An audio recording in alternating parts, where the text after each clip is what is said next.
Well, hello, welcome to another episode of the ONG Strike Zone. Bryan Fulford, Marcus Green, Kelvin Rozier. What up, yo? Back in live in the building, broadcasting from our home studios this evening. Another beautiful Wednesday night. Marcus, Kelvin, how we feeling? How you doing? Doing well, man. I'm glad I had a couple of days, to soak it all in, and I'm ready, man. I'm excited about this upcoming game against Southern, man, to chill on those Rattlers and get back on a winning ways. So I'm excited. Marcus, how about you? How you feeling? Oh, I feel good. I'm Rattler fan, but also got a little bit of Bomani in me that sometimes you got to get off that narcotic. It's like, okay, it can't wreck your life now. I mean, it's disappointing. You get it all out, but Well said. Well said. Life moves forward. Well, I want to thank everybody for coming in and watching us and say hello to you. However you are watching us this evening, you may be watching us on our YouTube pages, the Jericho Broadcast Network's YouTube page. We are part of the Black College Sports Network.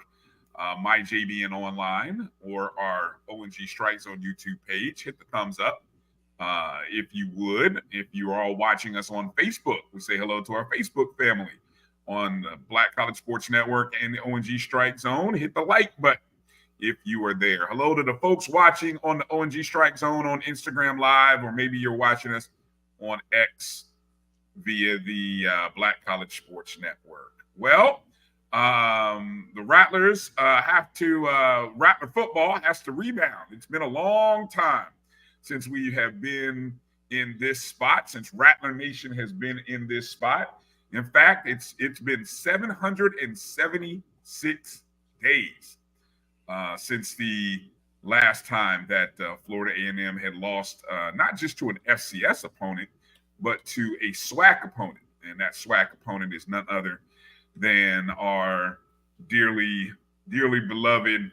I won't call them the most hated fan base that we have to deal with, but they are probably on most Rattler Nation's mind as one of the most hated fan bases. But it's been a tough road for Rattler Nation over the last 24, 48 hours. Well, probably now 72 hours plus. But we are on to Southern University as the Rattlers can't dwell too deep in the muck, and so we'll talk about we'll give our reactions to Saturday's game against Jackson State, and then we'll kind of look forward as well.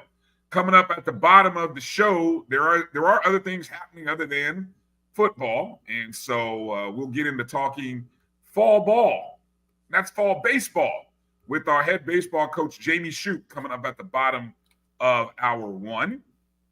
And then as we head into hour two, our friend of the program and fellow Black College Sports Network show host Carlos Brown will join the show at the top of hour two. And we always like to have Carlos on, and whenever we get a chance to kind of talk about this big time matchup between FAMU and Southern, we like to we'll do that as well. I want to say hello to everybody in the chat rooms for sliding in. Whatever it is, your purpose for sliding in, we hope you're here to have some fun, to maybe get a little information, to find out a little more about FAMU. We just ask that you have some common sense about you. Keep it classy, right? I mean, that's what we do in the SWAC, right? Isn't that what Charles McClellan asked everybody to keep it classy? So that's what we're gonna try to do here. Yeah, I know, right? What? SWAC, keep it classy? Come on now. Marcus, what is it? We were talking earlier, man. Look, if you remember the old MEAC fans days, Rattler Nation, some of the stuff over the past, over the stuff over the last 3-4 days, it should not shock you. It's probably mild compared to some of that stuff. When you say, Marcus? Yeah, I mean, it's, folks not gonna understand, we're passionate about our teams and everything. But you know what? This is par for the course, especially from the old MEAC fans and on the SWAC page. It's like stuff like this, especially if you're taking an L to a team that has another rabid fan base that can be very rabid. I'll put it like that. And they'll find stuff, poke stuff, find something from 1876 and pull it up. So I mean, it's all par for the course. Don't let it throw you off your game. And let me just say, my experience was A1, man. Mm-hmm. At the stadium at the vet, the people are very friendly, hospitable. They actually not big trash talkers. The people in the stadium, they just they root their teams. At least the ones I was around, and really, really, really good people. I love the atmosphere and the people and so forth. And to be honest, I expected it a little different because even though I've been to the vet before, given the social media, and some of the trolls, you would think it would be a lot different, but no, it was great, man. I enjoyed myself. Yeah, well, look, the social media echo chamber is something. Boy, it is definitely something. And so you got to take it all in strides. All right, let's start the show off like we always do. Spend a few minutes before we get into some of our quick thoughts on the game. Is kind of just do a shout out and kind of do a roll call here as we get to some of our folks. Of course, want to remind everybody you can always make a donation to the show right there on the Cash App. Right there, $ my JBN, my BCSN, or if you're one of those folks on the JBN YouTube page, you can always drop a super chat, and we appreciate you. And we say hello not only to everyone watching, but we say hello to our JBN loyal subscribers as well. All right, so let's kind of let's go through some roles here. Let's see who we got in the building. That's already joined a lot of the regulars. Jimmy Mack, first one in the building. J Mack, good to see you. Exactly, we're on the Southern. Kelvin, the words right there. Somebody's got to be somebody, right, Kelvin? I know that you notice everybody's in black. Something about that. Everybody got the memo. The memo without even expressing it. Everybody's in black. I wonder what's that all about. Bull with the rallying cry for many. Defense. Good to see you, Bull. Thanks for checking in. Doc's in the building. Doc's monitoring the chats. Thank you, Doc. A lot of times you guys out there, you want to give Doc a lot of grief and think that she's the one blocking folks. But you know what? A lot of times it's Google. The Google machine catches some of the snipey little comments some of you folks make out there. So that's why we say kind of keep it classy, because the Google AI has gotten a lot more sophisticated than it used to be, and it just kind of grabs some of those questionable comments. So there we go. I don't know, what's Jimmy Mack talking about there, huh? What? I don't know. We got the belt. You got the belt out for somebody, Kelvin? What, I missed the memo? What's going on? No. I'm not bringing the belt out. I decided against it. Meredith, good to see you, Meredith. Thanks for being a JBN subscriber. We appreciate you, Meredith. Melissa Wilson checking in. Hey, Melissa. Yeah. Hi, Kelvin. He's sleeping. He's I am. Yeah, that's all right. I got you. Hi, checking in. Kenya, good to see you. Kenya. You ain't do it right. Oh, my bad. Marvin Allen from Duval. Good to see you, Marvin. Coach Ferrasi checking in. Good to see you, Coach. Thanks for checking in. Tony checking in. Tony, good to see you, Tony. Thank you. B. Starks. checking in. B Starks, thanks for being a JBN subscriber. We appreciate you. Marcus JY, Marcus, thank you as well for being a JBN subscriber. Reggie Delane, things up, baby. How What's you up, doing? Reg? Yes, indeed. Mary 305, thank you for being a JBN subscriber. What's up, Mary? Appreciate you, Mary. Let's see. Edwin Moore coming in. Good to see you, Edwin. We appreciate you checking in. What's up, Tommy? Good to see you. Because he all in the 220 club meetings and everything. Edwin Moore, he'll be in there. He'll be there. He don't have to work. Oh man, must be nice. Yeah, picking up a few extra folks. Jeffrey, thanks for coming in, Jeffrey. Keep it classy if you would. We appreciate you. Ashley C. What's up, Tiger? Thank you, Ashley. Appreciate you. One of my travel mates. Oh, she was there with y'all?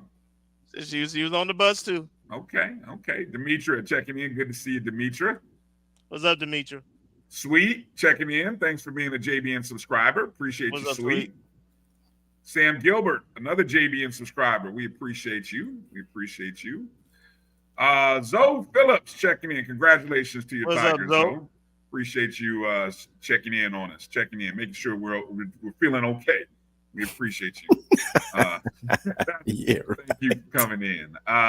EA's in the building. Thank you, EA. I'm gonna hit the star there on EA. Let me see. Let's see. Marcus checking in. Let me see. Road Dog Reed checking in.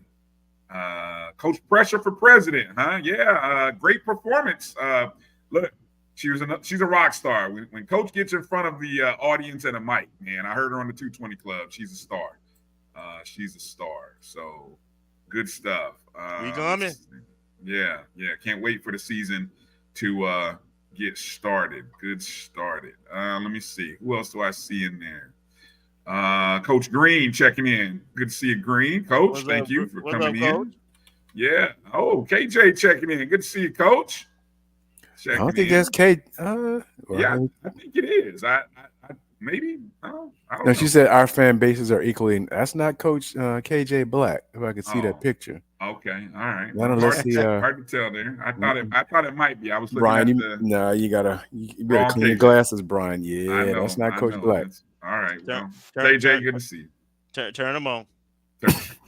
Chuck Hunt, checking in from Monroe, Louisiana. Chuck, good to see you. Let me see. What is Chris Duke saying? If Southern beats FAMU, they will not be forgiving. Who? Southern? Oh man. Well, a lot of ifs. If were fit. James Butch, we appreciate you. Yeah, it's all love. It's all love. Mm-hmm. Coach Ferrasi, great reminder. Go and hit that like button if you would. Let's see. Let me see. Carlos Brown coming up here at the top of hour 2. That's right, Carlos. All games matter. Yes, they do. And none bigger than the one coming up this Saturday as the Rattlers take on first place Southern University. Wow. Didn't expect to really say that, right? Let's see. 3 weeks ago, absolutely not. No, exactly. 3 weeks ago, we didn't see that one coming. Avis Heath checking in. Good to see you. Let me see. What's up, Avis? Yeah. All right. Zach. So, what's up, Zach? You see a few other people. Yeah, there's a few other people I'm sure in there. I see Earl. Good to see you, Earl. Yeah. EA with a nice reminder. Not worried about the good stuff. Good to see you. Okay. Reginald Coleman checking in from Polk County. Hi. Here we go. Checking in. Rick Cotton, appreciate you joining us in. Don't hold back. He said, don't hold back, Kelvin. Don't hold back. Zach checking in. Good to see you, Zach. What's up? Interesting statistics regarding the game and viewership. Hopefully I get a chance to talk about that. I'm surprised. I'm a little disappointed, but we'll figure it out from there. Yeah, KJ said wrong, KJ. All right, yeah. Sorry about that, KJ. But we appreciate you jumping in. Good to see you, Vaughn.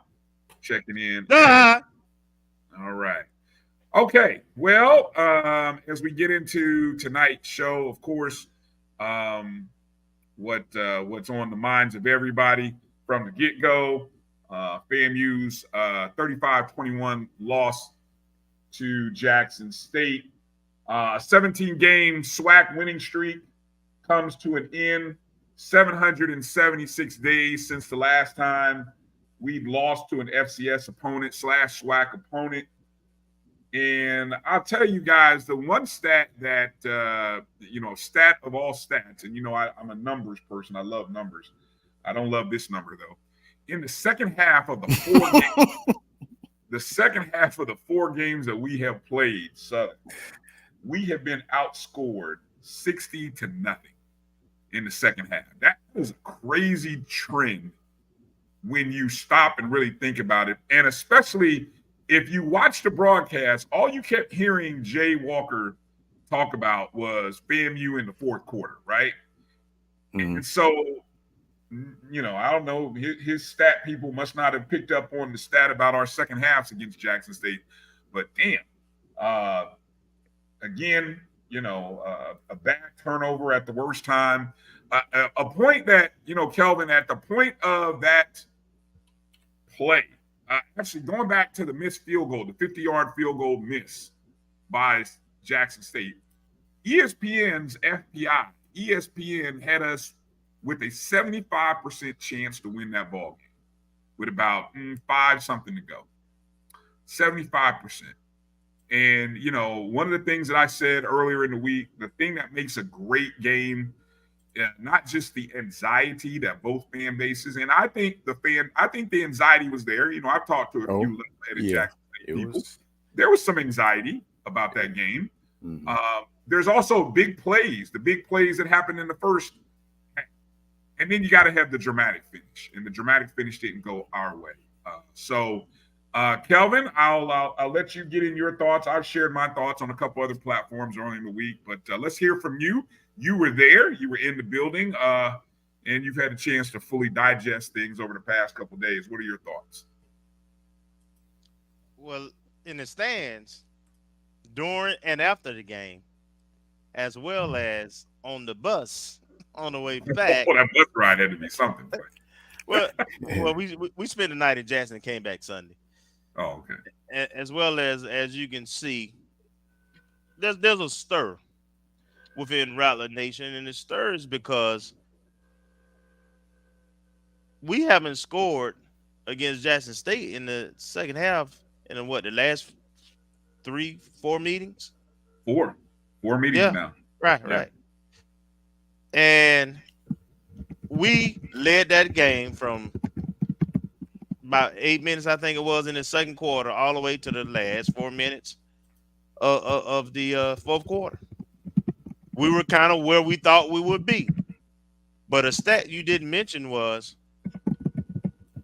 Jackson State turned their 2 final turnovers into 15 points. Uh-huh. We won the turnover battle, though. We had 4. We created 4 turnovers. Right. A couple of them on the plus side of the field.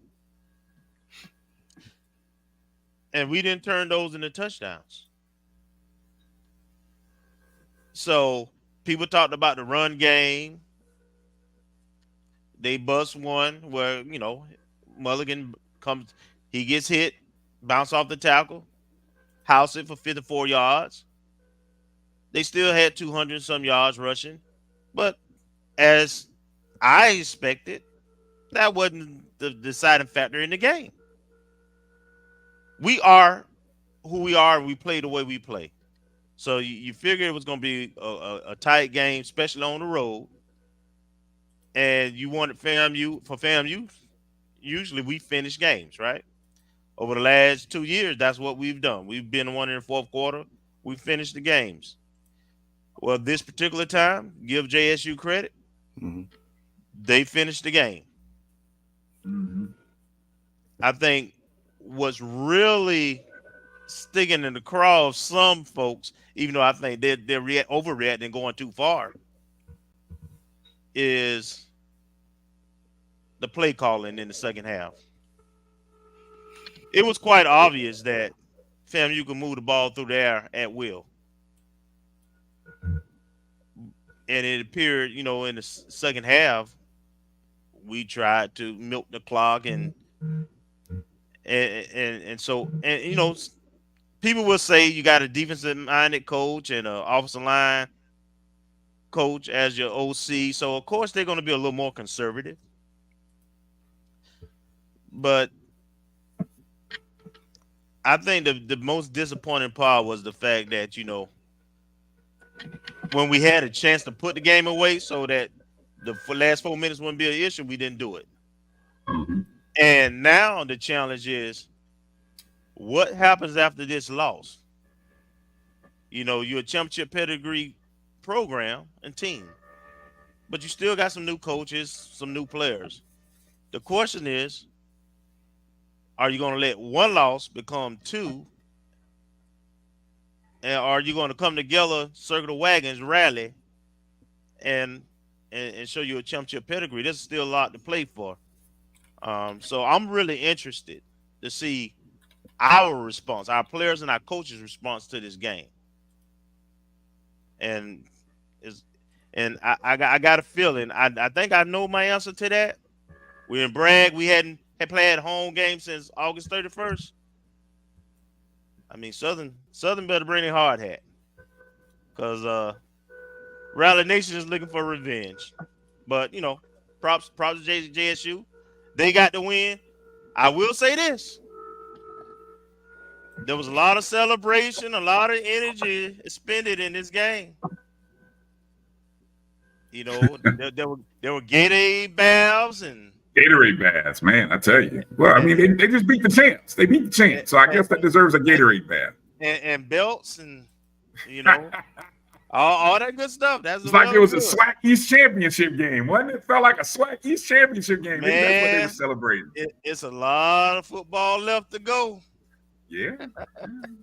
I'm just That's what the saying. schedule says, right? That's what the schedule says. They still have 5 games left. We have 6 games left. Yeah, a lot of football left to play. Marcus, what do you got here? You got about a couple minutes here. You get your thoughts in. Well, I mean, I was sitting on the edge of my seat for the game.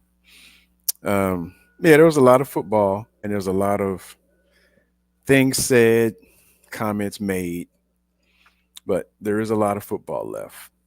And we've been in this situation before. That was a winnable game. And, had things gone a certain way or a certain play or two here or there, it could have been a FAMU victory, but you can't take credit away from Jackson State.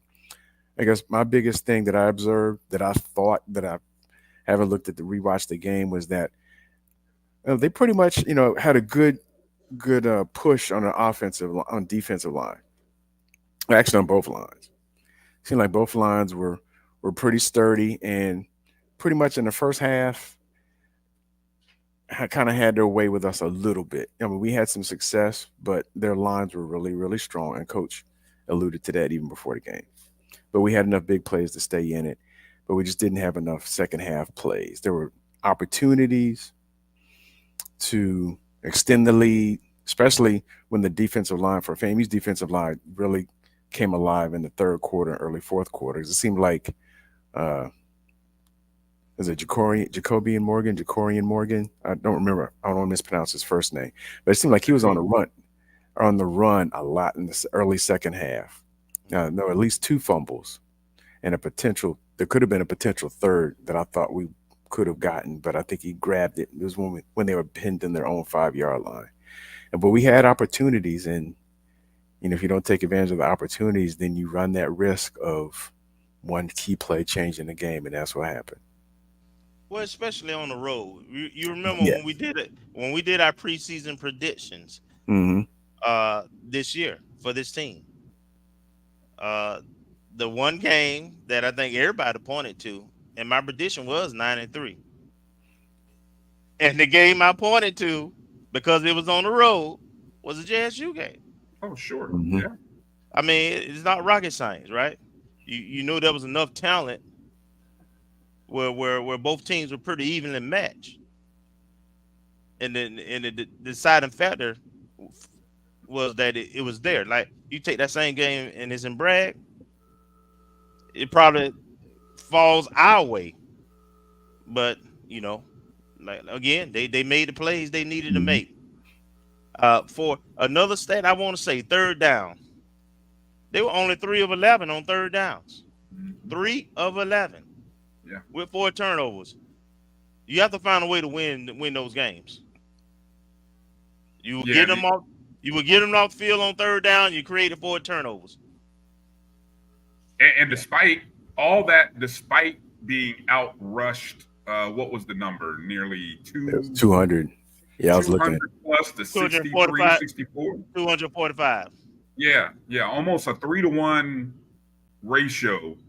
And you still have the statistic advantage in turnovers, third downs, but again, when you have the turnovers matter, and what you do with them, right? Scoring points off of turnovers really matters, and unfortunately, for 3 of those turnovers, and really, I'm going to call one of those. That last field goal, that 50-yarder, you can almost, I know it doesn't count as a turnover, but I mean, that's a significant change in field position that you're giving up there when you kick a 50-yarder and miss. So, definitely you have 3 turnovers that you didn't score off of, not even a field goal off of. And then you had the missed field goal, which, we turned around and turned the ball over back. So just missed opportunities. And that's what hurts. So you'll just come back, and like you said, we'll talk more about the reaction and what's to come later in the show, because I think how you handle adversity matters. And this is an unfamiliar spot really for this team. And there's so many new things, and we're at the halfway point of this season. 3-3 is our record. 1-1 in conference play. And so we got the second half of the season. And what this team does in the second half of the season will ultimately be their lasting legacy for 2024. So we'll talk more about it coming up later in the show. Of course, at the top of hour 2, Carlos Brown of the Carlos Brown Show. We'll talk to him about the Southern matchup, and then we'll continue on with our other thoughts on the matchup and other FAMU news and notes. But coming up at the bottom of the hour here, right after this short break, our head ball coach, our championship winning baseball coach, Coach Jamey Shouppe, is going to jump in for the first time in the 2024-25 year. And we're going to get caught up with how the team's looking from the fall season and what kind of things we can expect for the spring. You are watching the ONG Strike Zone right here on the Black College Sports Network. Don't go anywhere. We'll be back in just a moment. If you think all pads are exactly the same, think again. This is Always Ultra Thins reinvented with the Always Triple Protection System. This pad wicks gushes 90% faster, absorbs even more so you can feel dry, and locks odors in. Rethink your pad for up to 100% leak-free and odor-free comfort with the totally reinvented Always Ultra Thins. This is always like never before. The Cuvée Group is a Florida-based marketing and training consulting firm. We help businesses communicate to their target audience and engage them in conversation. We also help to expand their audiences, which will ultimately result in growth for those organizations. In addition to being a certified constant contact specialist, my colleagues and I are also certified in John Maxwell Leadership Principles. We use these proven principles to conduct workshops, training, and private coaching sessions for individuals and companies looking to take things to the next level. Contact us to schedule a free consultation. Issues today, don't delay, call Cuvée. Nope. Come on, him? Ooh, I like him.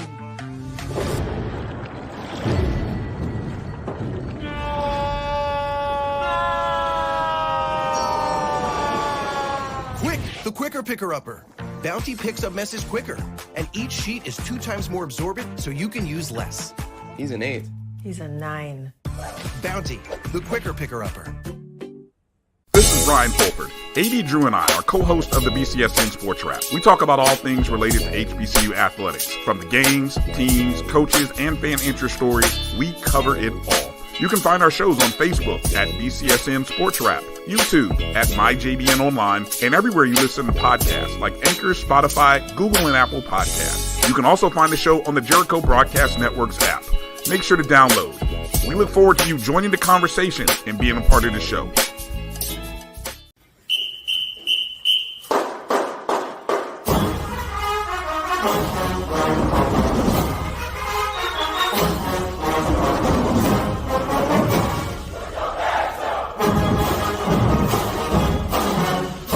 Hi, my name is Jamey Shouppe. I'm with FAMU, and make sure you guys check out all things FAMU Athletics with ONG StrikeZone. Strike again.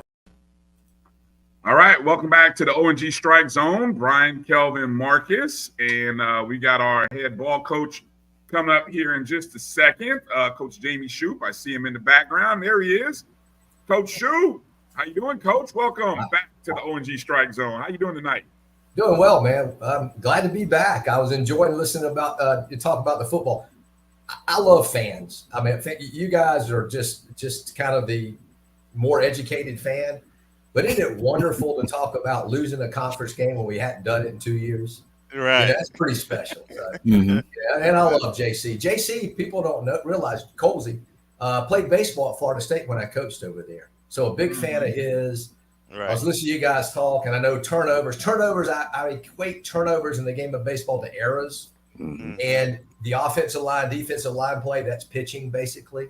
And usually if the offense, the defensive line is winning a ball game, just like if your pitchers are winning the ball game, you're going to win the ball game. Right. Barring too many errors, which are too many turnovers. So it's just, it all equates. It's sports, and it's a wonderful thing to be involved in for your whole life, and a fun thing to talk about as well. Man, Coach just dropped a nugget there. No, that's right. And I love the jersey, Bryan. That's the old me at. Exactly. We didn't win 2 championships wearing that jersey, so we got to catch up with the SWAC jersey. I know. I got to work on that, Coach. I got to work on that. That's on the wish list. So talk a little bit about you, since you brought it up. What is the, when you talk about adversity and overcoming adversity as a coach to young people, young student athletes who this day and age, student athletes, they deal with the noise from the outside.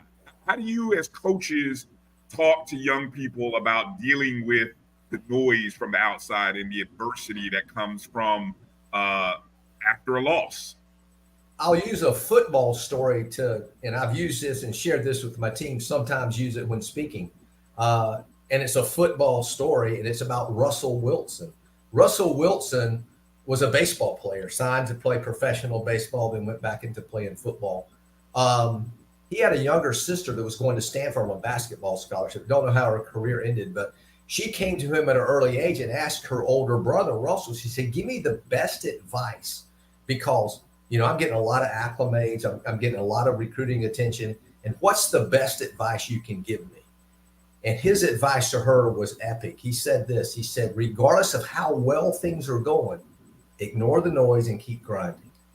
And regardless of how bad you do and when things turn bad, ignore the noise and keep grinding. And that's the advice we always give to our players, because especially in baseball, when there are a lot of losses, nobody has a perfect season. Well, maybe Jackson State did several years ago in baseball till they got to the tournament and lost.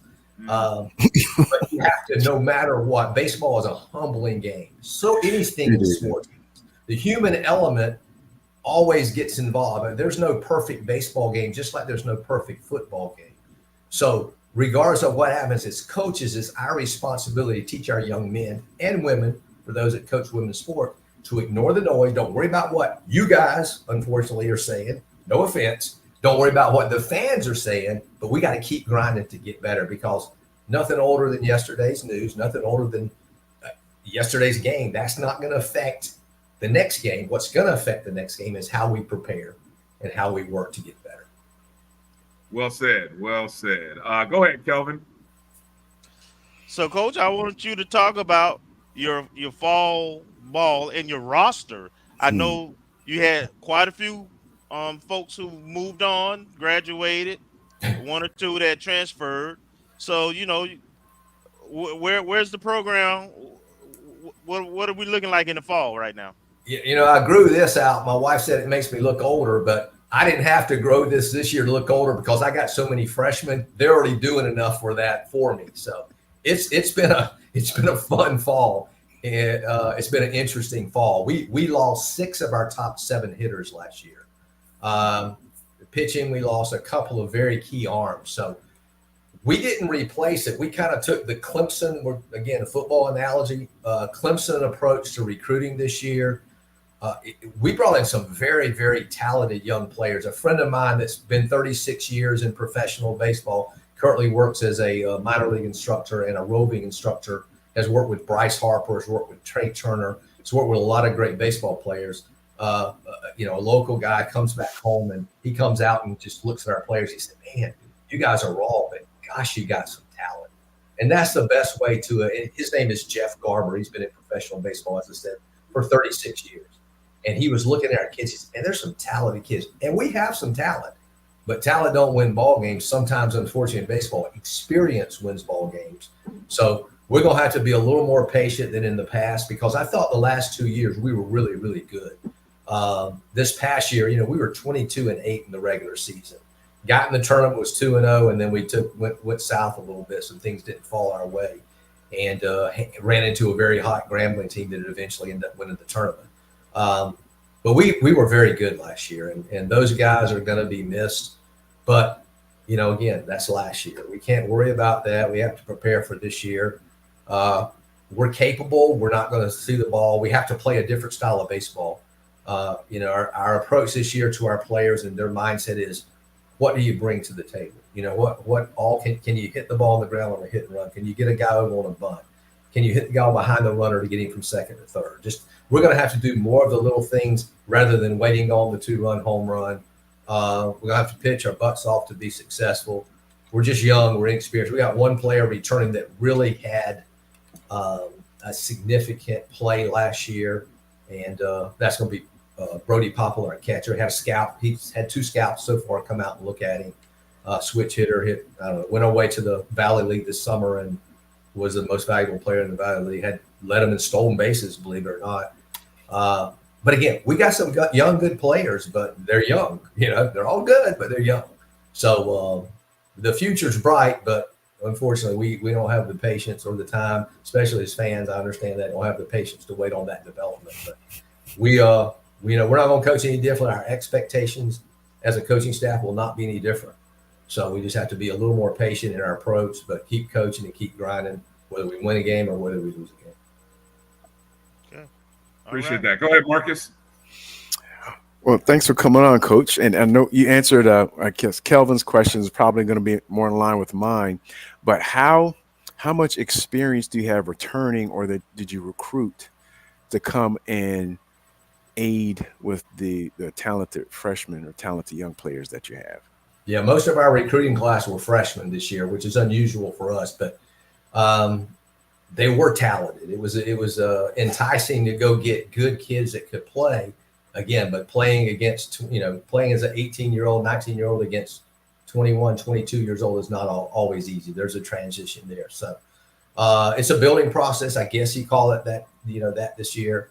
But again, the expectations are still going to be the same. It's to prepare ourselves for conference play and try to win every conference game we can have.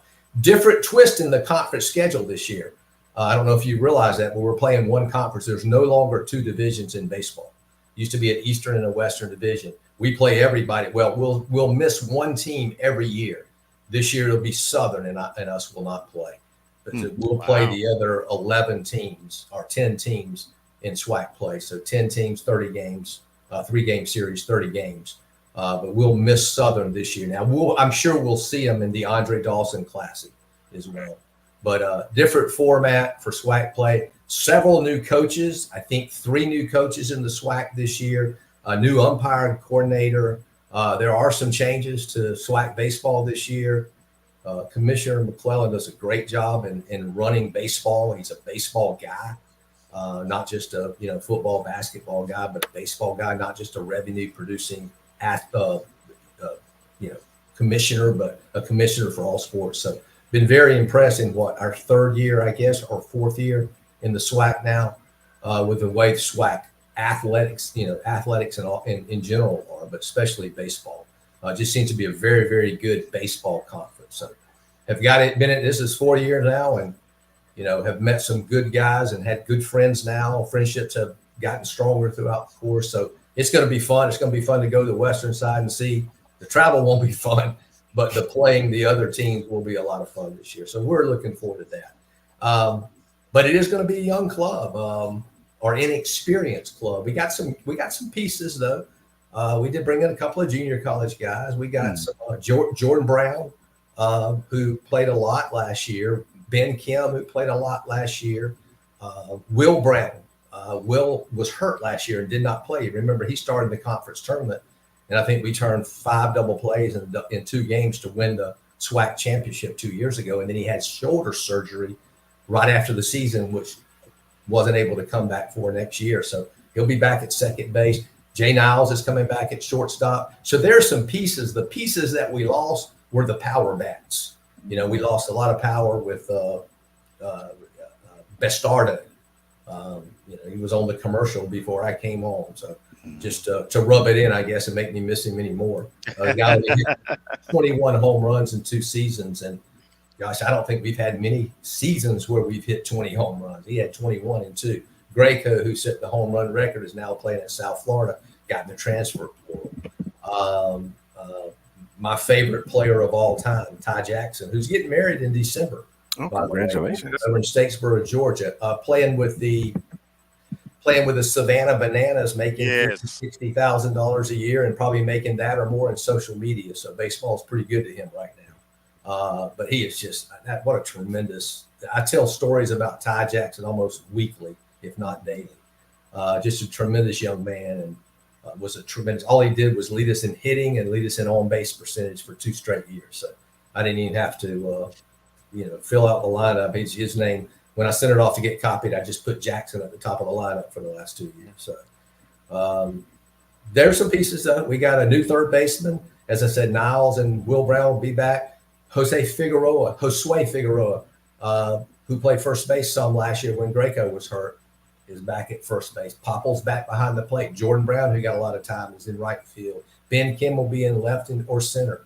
So there's some pieces again, but the pieces we got returning just don't have the big bats, so we're going to have to play a different style of baseball. Let me ask Coach, since you talked a lot about the infielders and the bats, what's the pitching looking like? I think Caleb Granger. He's back. I saw him in the video. I thought I saw him in the video that went out the other day. So Caleb Granger's back, of course, SWAC pitcher of the year, I believe. Absolutely. And what's the rest of any returners, any exciting guys? What are we looking like from a So our number one guy is Caleb Granger coming back. He has not pitched this fall. He pitched last season, and also pitched last summer in the summer league. So he just needed some time off. No injury there at all. He's throwing pins. He's just not participating in the scrimmages in fall ball. And he's trustworthy. That's what you look for. I mean, that's the word we talked about with our guys as much as any word is be trustworthy. The only way to be trustworthy, the only way to be trusted for us as coaches to trust putting your name in the lineup is to be trustworthy. So we talk a lot about that with our guys. He's very trustworthy. You're going to get 5-6 innings out of him almost every outing. Again, SWAC pitcher of the year. Our number 2 guy in Carson Kelly is back as well. Left-hander, sidearm left-hander. Our number 3 guy was the other Granger, and unfortunately, which is just sad to me, he's not able to get NCAA eligibility. He had 2 years in junior college in which he couldn't play, and there's an NCAA rule that says if you weren't enrolled as a full-time student in one of those years in both of those years you took off, you can't get credit or you get credited as playing that year, which is a dumb rule. But so we lost him to eligibility expiring, which is a shame. You got guys. University of Miami has a guy playing his 9th year of college, or his 9th year in college playing college football, and we can't get a guy a 5th year. in that situation, or 6th year in that situation. So it's very unfortunate. He was our third guy. But we do have a local kid, Garrett Workman, who's a left-handed pitcher that doesn't throw real hard, but throws the ball inside well, has a plus changeup, and he's been very good for us this fall. He pitched 2 innings in each of the games we were allowed to play in the fall, and I think he had 1 run in 4 innings. So he's done very, very well, and probably has 4 or 5 strikeouts to go along with only giving up 1 run. He's throwing well. Cody Williams, our closer, will be back. And there's some guys that we redshirted last year that we're counting on this year. Right now, we've got 7 guys on the DL. Some of them, Trevor Hanselman had Tommy John surgery last year. He was our number 2 pitcher coming into the spring, and I think the first weekend he hurt his arm and had surgery. So he'll be back. A couple of transfers coming in that have had some arm issues that were taking the year off, had arm surgery. They're taking the year off. That will be back. Brandon Walker, the transfer from Florida State, keep waiting on him. And he had surgery, and it looks like he might be ready to be healthy. That's unfortunate for that kid. I saw him when he was in the 10th grade at North Florida Christian. He was 96 miles an hour and signed with Florida State. And I'm like, this kid ain't going to Florida State. He's too good. He'll be in pro ball. And then he showed up there, and he's not been healthy the whole time. Transferred to us, and should have had that. Florida State should have got him that surgery years ago, and they didn't. And we got the surgery with Dr. Jordan over in the Andrews Institute. And he said he's amazingly strong in his shoulder. So hopefully we can get him back, and not for us as much as for him, because that guy's been through a lot. It would be fulfilling to see him get to pitch 1 last year of college baseball. And then, if he pitches well enough, hopefully get a chance to go into professional baseball. But what an arm he had. Don't think he'll get back to 96, but there's a chance he can get back to 90, 92. If he does that, he knows how to pitch. He's got mound presence. He's got pedigree, and the fact that he's done it already.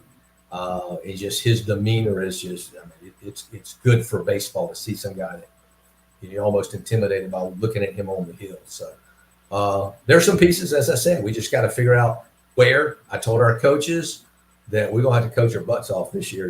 We had the luxury of sitting back knowing what our lineup was going to be, and it may be completely different one game from it is the third game of the series next year.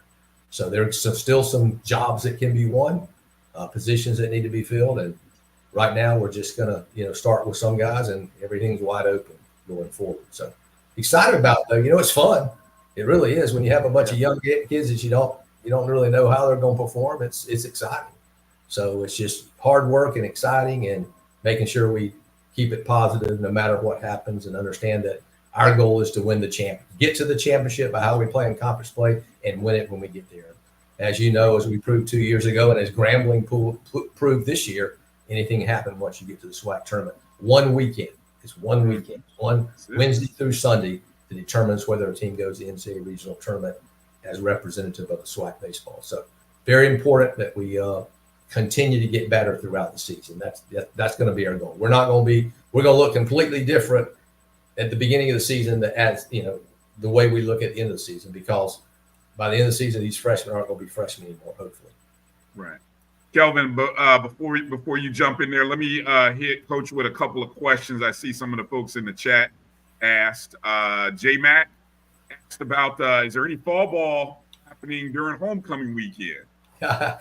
Yeah, so today was our last day of fall practice. Okay. Heck, there's so many people at FAMU for homecoming. I don't know if we could even get to the field to practice. So it's crazy, man. So yeah, today was our last day. We'll do some things. We'll go because we've ended in baseball, in fall baseball, you're allowed 45 days to get so many practices in.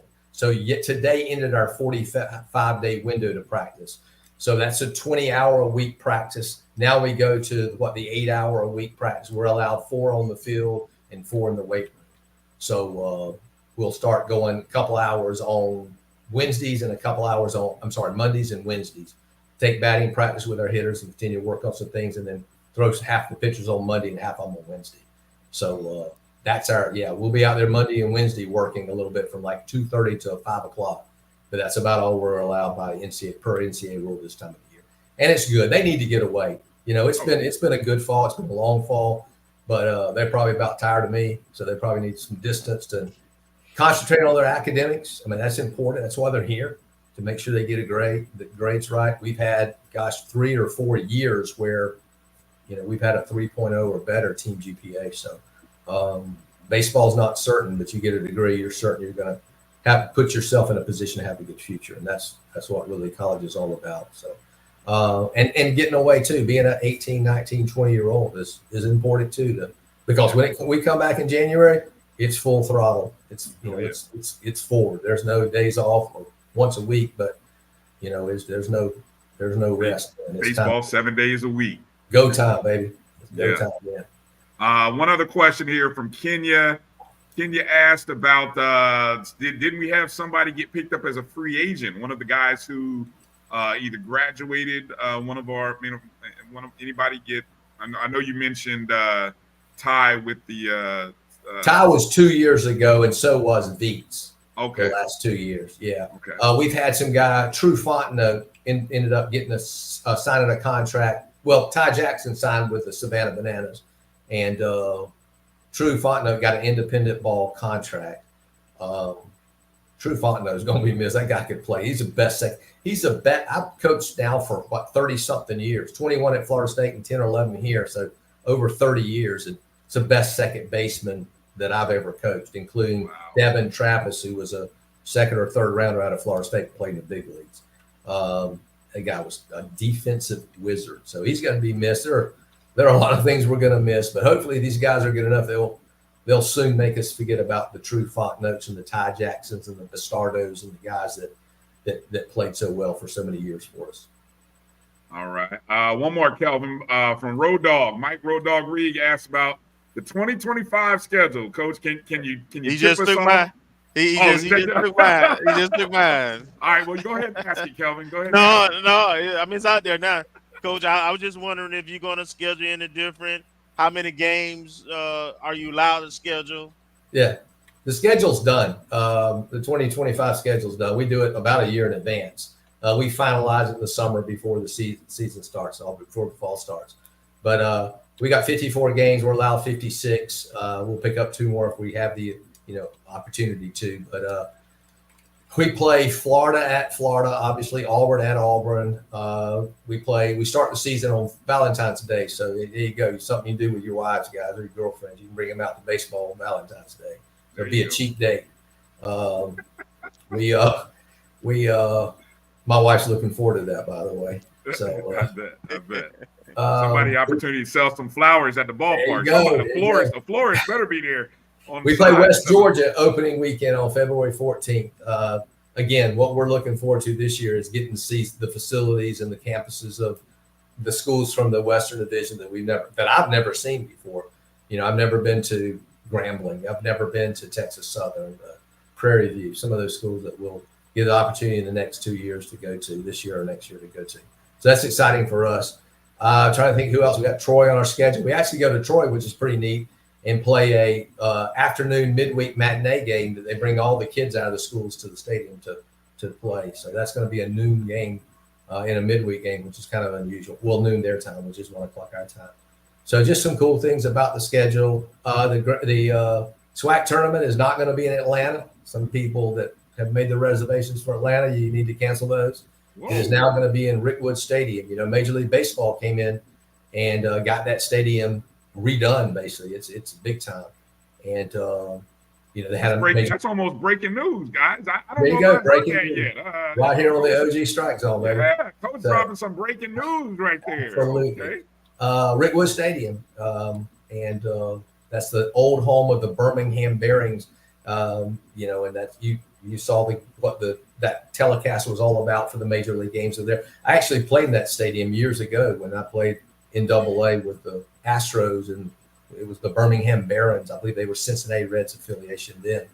But that was a few years ago, let's just say. But looking forward to seeing how that field plays. Looking forward to going back to Birmingham, which is different stadium, the same city that the SWAC tournament was in 2 years ago, or 3 years ago. I'm sorry, last 2 years have been in Atlanta. So there's breaking news. Good schedule though, as always. We play a very tough out-of-conference schedule. That doesn't always bode well for our record, but it does position us well because when we play against those team midweeks, those Auburns, those Floridas, and we see 98, 99, 100. We ain't seeing that when we play, the teams in the SWAC. So it prepares us. We don't have to ever worry about going through conference play and seeing something better than what we've seen in non-conference games. So it prepares us that way, and hopefully we can be prepared and ready to play some good SWAC baseball and get ourselves in a position to be in the tournament and win the tournament. Go to our fourth NCAA regional tournament school district. Any matchups with UCF or USF or any other Florida schools outside of the University of Florida? Not this year. I don't think we play UNF, North Florida. We play again Florida. We play Auburn, Troy, Mercer. They're always good. But no, I don't think we play South Florida or UCF this year. UCF is a possibility in the future because and also we've always played Indiana State, who's been very good. The head coach at Indiana State just got the job at South Florida. So there's a very good chance South Florida will be back on our schedule here soon. I know we have a lot of kids and recruit a lot of kids from the Tampa area. With the signing period coming up in November, next time I'm on the show, we'll talk about a kid that we signed that we're getting ready to sign out of Tampa. So it's always recruiting base for us. So it'd be good to get back to Tampa and play.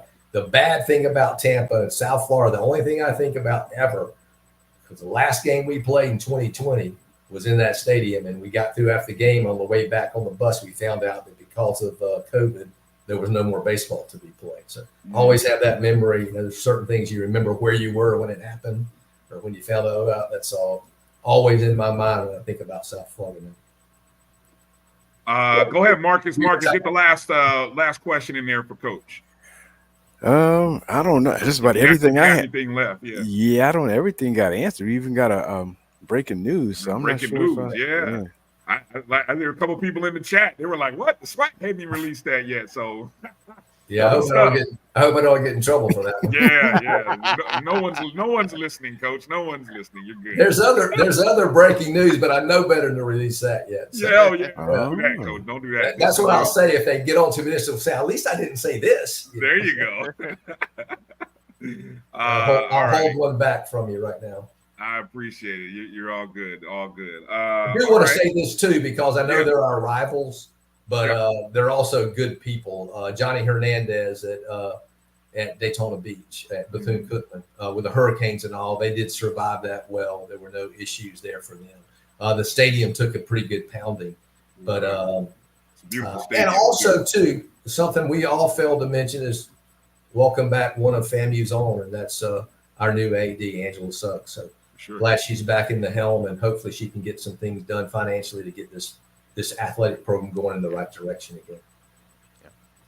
Yes, indeed. Yes, indeed. Well, Coach, I don't know if I haven't seen you at the 220 Club yet, so I don't know if you had a chance to. I refuse to go because Eddie Jackson was such an icon there, man. What a beautiful man, huh? Eddie Jackson was one of my favorite people, and I will go, but I'll sure miss him when I'm there. It'll be good to go to see his wife again. Yeah. Any things that we need to put on the list or be aware of, and how do you want Rattler Nation to donate and support the program? Well, we're always looking for donations, and we certainly appreciate that. I will say this too: if there's any businesses out there, that's the way we raise our money. This is a Division I program. I do not want my players raising money. That's the university's job. That's my job as the head coach. So if there's any businesses out there that are looking to put their banner on the wall at the baseball field, on the outfield fence of the baseball field, it's $1,000 for the year. Just call me or email me, and I'd be more than happy to send you an invoice, send you information, and we'll put you a big 5x10 banner out there. We do that, sell 20 to 30 signs a year. We have great sponsors in Chick-fil-A, Firehouse Subs, and I'm sure a lot more. State Farm Insurance, a local State Farm Insurance company does that. There are several, people that really donate. Some give us more than $1,000 to put it up. So that's very much appreciated. Again, that's a way that we are able to supplement our budget for baseball, and fans really want to get involved. It's okay to criticize if you're involved, and involved it looks green. That's how involvement looks. It's called money. That's how you invest. Exactly. So we love that. So any of our friends who are big, we got some business owners, we got content creators, and other people that are watching the show. $1,000 to get a banner out on the outfield wall. You know, Kelvin and Marcus, we might have to put a little fundraising drive together and see if we can get a ONG StrikeZone banner out there. We the crowd here. We got a place for it out there. We definitely do. All right. Yeah, we're gonna figure out raise $1,000. See what we can do here over the next couple of months, and talk to AD Suggs and get ourselves a banner out there on the wall. That'd be big time. Well, you just got to talk to me. You don't have to talk to her. Okay. I'm gonna talk to everybody, but I got you. I hear what you're saying, Coach. All right, sounds good. So anybody out there is looking to exactly. See, Kenya's already ready to go. See, let's do it. All right. Fundraising drive now. All right. Hey, Coach, real quick before I let you go, World Series is coming up starting Friday. Who you got, Yankees or Dodgers? Well, here's the thing, guys. What a wonderful time of the year. Big college football fan. College football is halfway through right now, which is crazy. Fall ball just finished up. The playoffs, the World Series, playoffs are done. Now we're in the World Series. The weather's changing. You know, for me as a camper hunter, I love this time of year. So, man, I'm pulling for 7 games because that's more baseball. Because once it's over with, there ain't no more baseball till April, at least professional baseball. But then we'll just sit back and watch football every weekend like we ought to do anyway. So I got Dodgers in 7, though. I do. Okay. I have not heard anybody yet taking the Yankees. Really? It's crazy to think. Everybody's, which makes me want to jump on the Yankees because everybody's on the Dodgers. Everyone. I think they look at pitching. I think they look at pitching because like offensive line and defensive line pitching wins ball games. So I'm going to go with the Dodgers bullpen. Neither of them have a good starting pitching, in my opinion. So I'm going to go with the offensive, defensive line. I'm going pitching, more specifically, the bullpen for the Dodgers to win it. Man. All right. Well, I'm going to eventually find somebody, but whoever I find that's going with the Yankees, they're going to be in the minority. I'll tell you that. Oh, there we go. Jens P says she's going with the Yankees. Here we go. At least somebody. That's the first person I've seen. All right. Well, hey, Coach, we always appreciate your time coming on the show. And, if we don't, I'm sure hopefully we'll get a chance to see you during homecoming. We'll look for you. And if we don't get a chance to talk sooner, then we'll look forward to talking to you when it's time to start the season in 2025. Yeah. I appreciate all you guys do for FAMU Athletics as well, guys. Much, much appreciated. Thank you, Coach. Always a pleasure to talk to you. Be well and take care of yourself. Will do. Thank you, guys. All right. Coach Jamey Shouppe, ladies and gentlemen, our championship ball coach. You're on mute, Kelvin. No, I was just saying he dropping nuggets. Exactly. I can't wait to talk to Carlos Brown about that coming up. Some breaking news right here on the ONG StrikeZone, man. And trust me, we talk about all this stuff all the time. So awesome news. And we'll share a little bit about that in case you missed it coming up on the other side of the break with our good friend Carlos Brown as we get ready to welcome in the Jaguars. The Jaguars are coming to Bragg, and well, they're coming to Bragg Stadium, and we're the ones that are going to try to do the bragging this upcoming Saturday as the Rattlers look to get back on the winning streak and take on the first place Southern Jaguars. You're watching the ONG StrikeZone right here on the Black College Sports Network. We'll be back in just a moment. Choice Hotels is a family of brands that helps you get the most for your money so you can be any traveler you want to be. You could be a free hot breakfast hero at a comfort hotel. Yes! That's how you waffle. Mr. This script got a plot twist at a Radisson hotel. A business big leaguer. Go for key. Even the ultimate pool float inflator. With 22 brands and the best value for your money, Choice Hotels has a stay for any you. Book direct at choicehotels.com, where travels come true. Got to get the corners.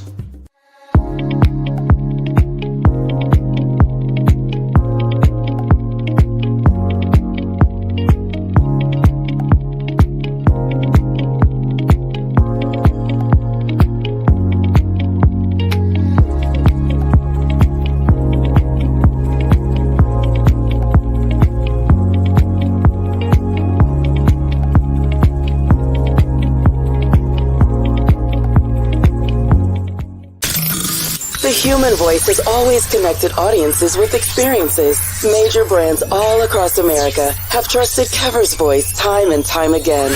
Conversational, powerhouse, intelligent, and sincere. That's the voice you need for your creative marketing process. KEAVERSVOICE.com. Kever's Voice, Kever's Voice, KeversVoice.com. Always on, all the time. Since 2002, Empowerment Resources, Inc., a nonprofit organization, has empowered more than 1,500 youth and adults in Duval and surrounding counties. Through its programs, Journey into Womanhood, Girls Mentoring, Life Skills for Teens, and Parenting Education Coaching. To get involved with programs, volunteer, or donate, visit www.empowermentresourcesinc.org. Follow us on social media, facebook.com/empowerment.resources and instagram.com/empowermentJAX. Troy, you work here? I'm never not working. Like Head and Shoulder Scalp Shield technology, up to 100% dandruff protection, even between washes. Never not working. Never not working. Never ever not working. Head and Shoulder Scalp Shield. Never not working. You're looking for the latest information on Southern University sports, the Southwestern Athletic Conference, and HBCU athletics. There's only one place to go. Tune in to the Carlos Brown Show, exclusively on the Black College Sports Network.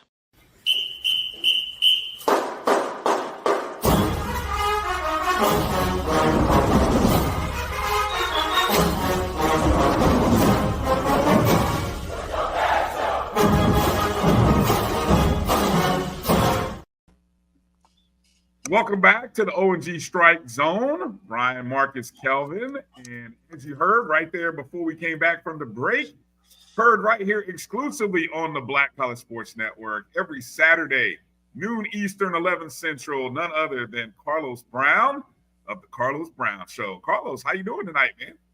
I'm doing fine. Greetings to all. Good to see you again. Good to have you back on the show.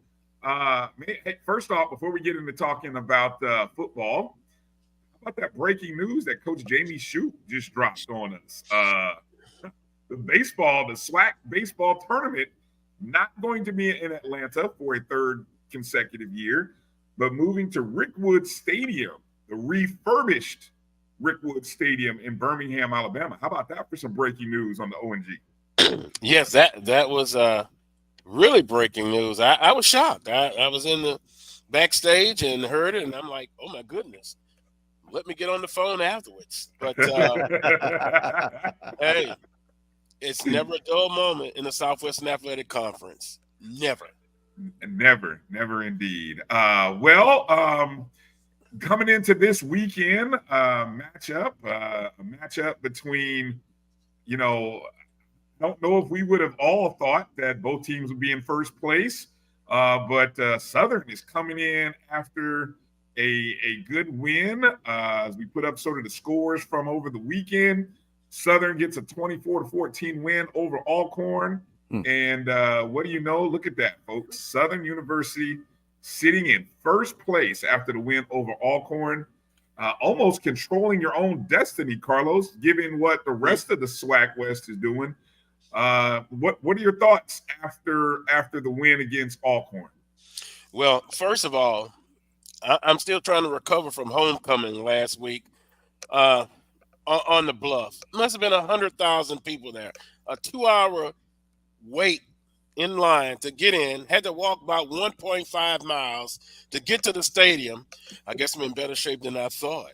And and also number two, where's Charles Edmond? I'm looking for Charles Edmond. I can't find him.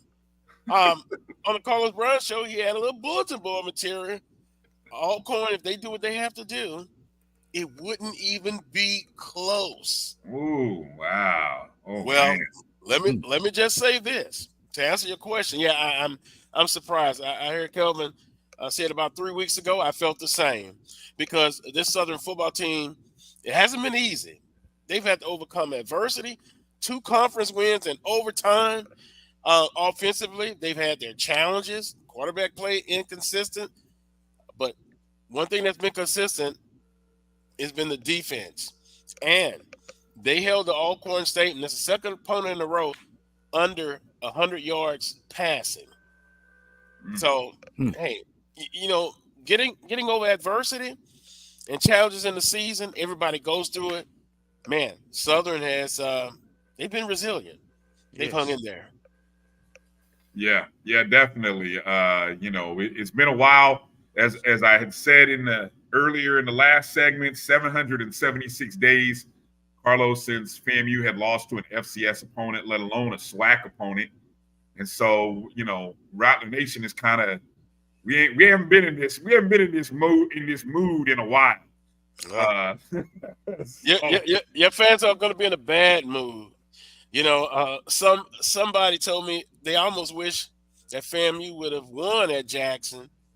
So now, if I'm not mistaken, doesn't FAMU hold the record for consecutive wins at Bragg Stadium? At home? Yeah. I think we're second in the nation. Second in the nation. Yeah. I think somebody from either South Dakota State or Montana or somebody like that's got 24. I can't forgotten who, but we're behind like 20 or 21. I think they lost though this season. I think whoever that was lost this season.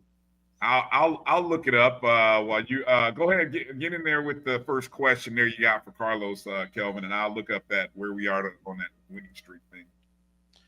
So Carlos, I want what is your take on what you've seen out of FAMU thus far?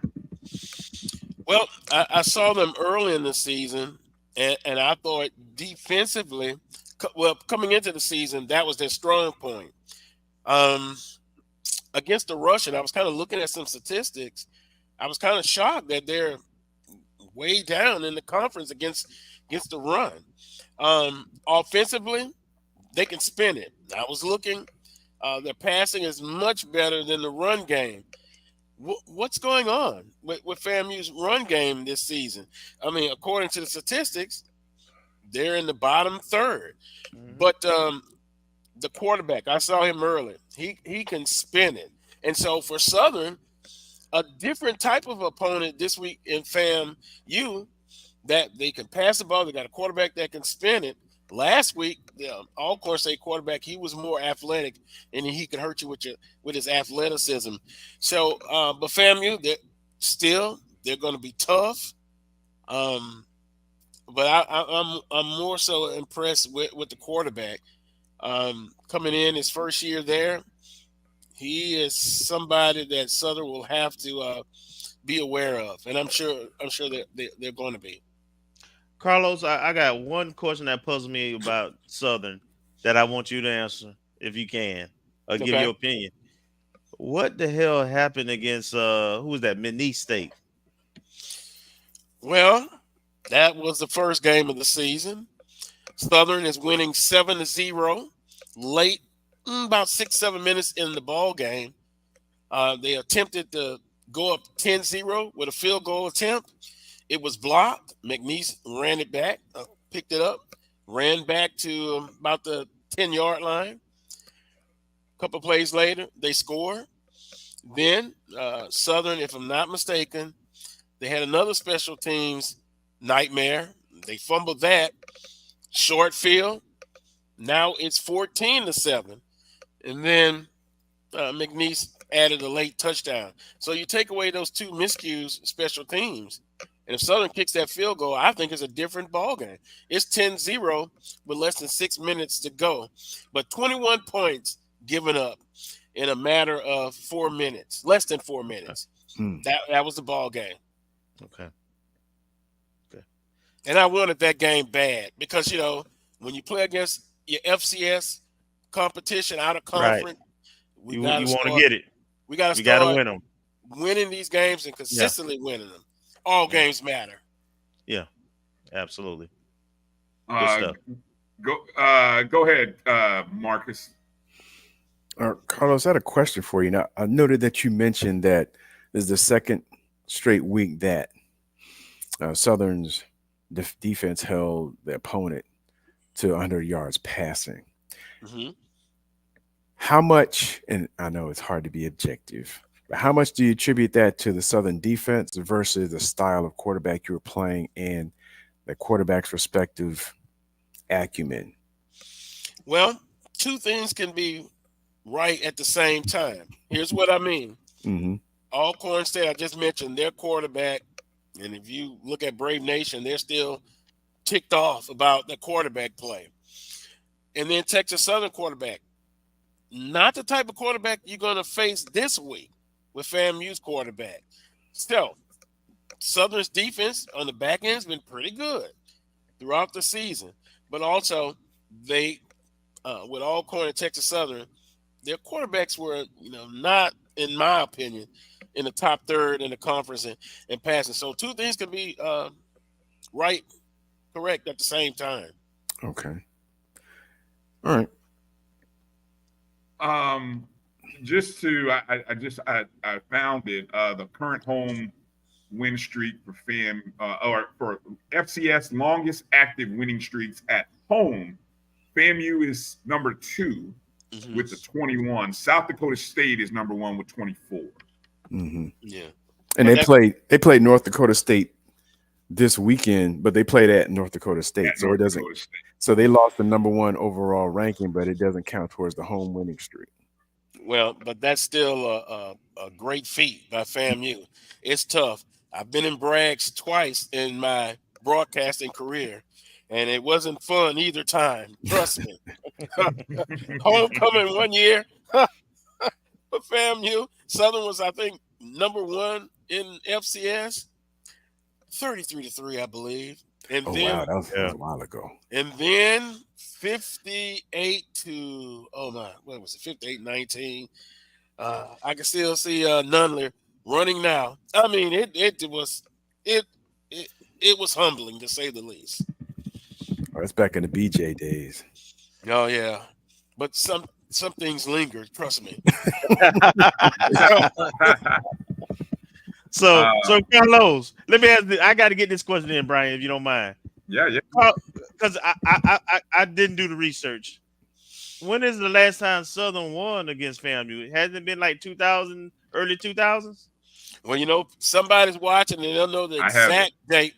But I do know. I remember, and Coach Graves was an assistant coach at the time, and Southern won. I'm not sure of the year, but then the famous sprinklers were turned on. Yes, while they were celebrating. And then I do remember, but it wasn't in Tallahassee. SWAC. It was 2012. It was 2012. Yeah, I see a lot of people in the chats got it. Barrick Williams, Ron Jeb. September 29th, 2012, in Atlanta, Georgia. Southern 21, FAMU 14. The Atlanta Classic. Will said it was the Atlanta Classic. That's correct. I guess I live in the past a little bit too much, but I do remember in Birmingham the SWAC MEAC Challenge, and Southern won that ball game. It was a really hot day that day. Mm-hmm. So it's going to be interesting. I still think it's going to be tough coming into Tallahassee. By the way, the Jaguars are leaving Thursday. I was just about to ask that. Okay. Yeah.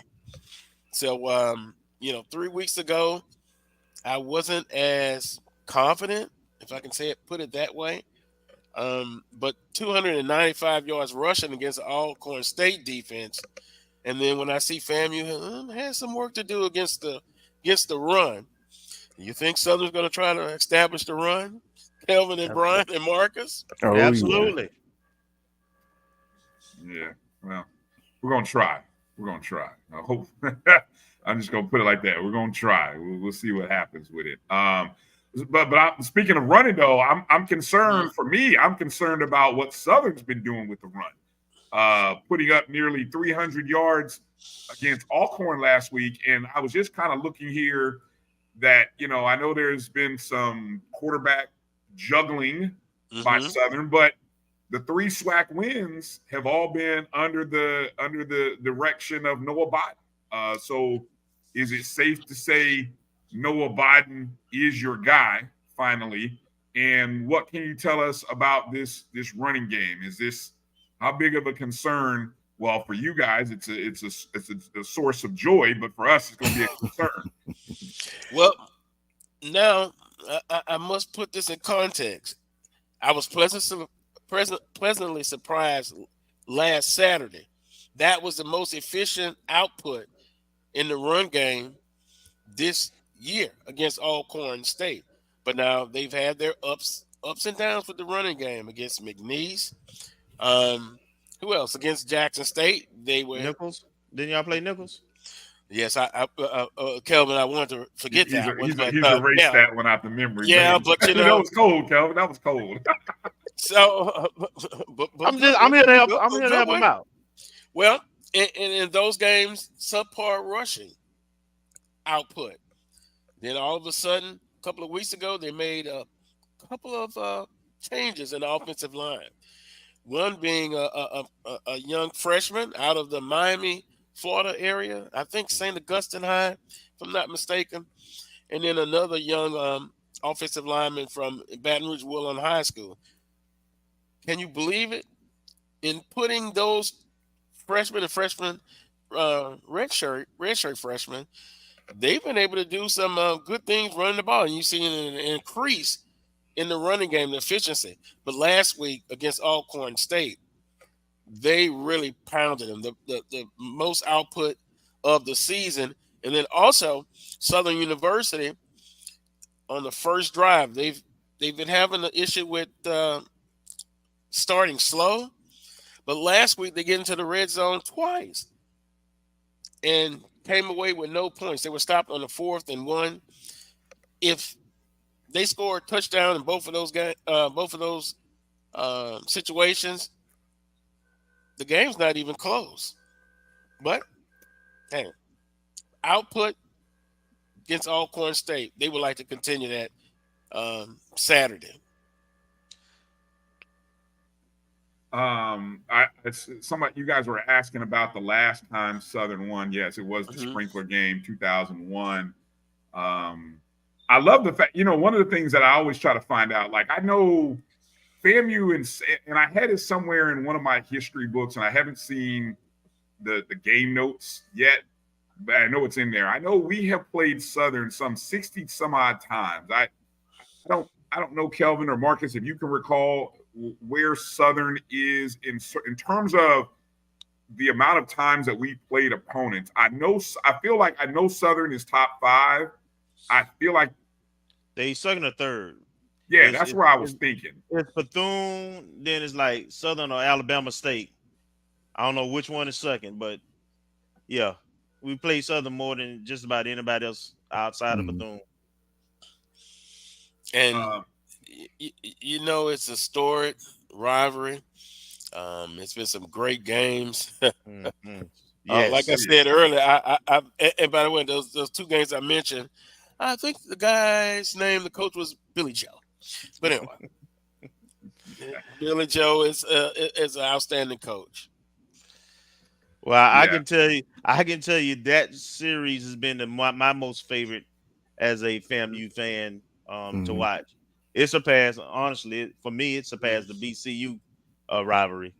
I just love that game. Now, you all haven't won in a while, so the younger folks don't see that. But, every time we battled when I was in school from the early 90s until, mid 2000s, we were always playing for championships pretty much in our different conferences. So yeah, it looked like every game came down to like a field goal or somebody tackled right before the end zone. Real shootouts, man. So right. I was going to add, you talk about that, and the reason why that is, Kelvin. There's a period. I love the fact that I can get this info off Southern's site. So I'm going to give Go Jag Sports their props for having the full history of the series. They go as far back as 1949. So from 1949, which I believe was the first ever meeting, all the way until 2001. So that's half a century, nearly a half a century, where every year FAMU and Southern played. So since then it kind of. We've only, let's see, there was a couple of years, 07, 08, and there was a couple of years in 11 and 12. And then, of course, now that we joined the SWAC, it's every year. But for half a century, that these two schools played each other. So when we talk about a rivalry and a rival, I mean, look, J-State folks will say we ain't their rival. Okay, we ain't y'all's rival. Okay, we help build your program. But anyway, we'll move on past that. But this is a rivalry. This is a rivalry of epic proportion, definitely. Now, I do want to ask, building on that question, I want to ask Carlos. Now, we've seen, at least from the FAMU side, how the years have progressed and the inconsistency of play versus Tennessee State has allowed that rivalry to kind of cool off a little bit. Whereas our top three were typically BC, Bethune-Cookman, Southern, and Tennessee State, going way back nearly 50, 60 years. With the infrequent play, or at least that gap between 2001 and the infrequent Atlanta Classic, do you think perhaps for the newer generation or those who may not have had the consistent year in, year out competition between the two schools, has the rivalry cooled off a little bit? And will this help, or do you think it's so far gone out of the consciousness from its inconsistency over the last 20 years up until we joined the SWAC that it's not the same, in your opinion? Yeah, I still think the passion it is there. Although you had those years that they didn't play, but in Baton Rouge, it was like they've got to get together with FAMU and get them back on the schedule. And if you remember, there was a lot of talk about, well, maybe meeting halfway in Mobile. I used to hear that all of the time. The fan base wanted this game. And so when when FAMU and Bethune-Cookman joined the conference, it just kind of, to me, picked right back up from before. But yeah, for the younger generation,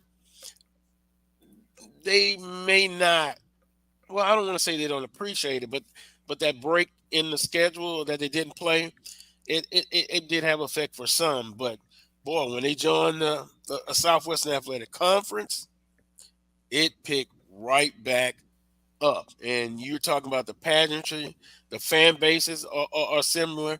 Although, Bryan, I will say, I was tuning in earlier, and the Jackson State fans alum, stay out of Southern and FAMU's situation, okay?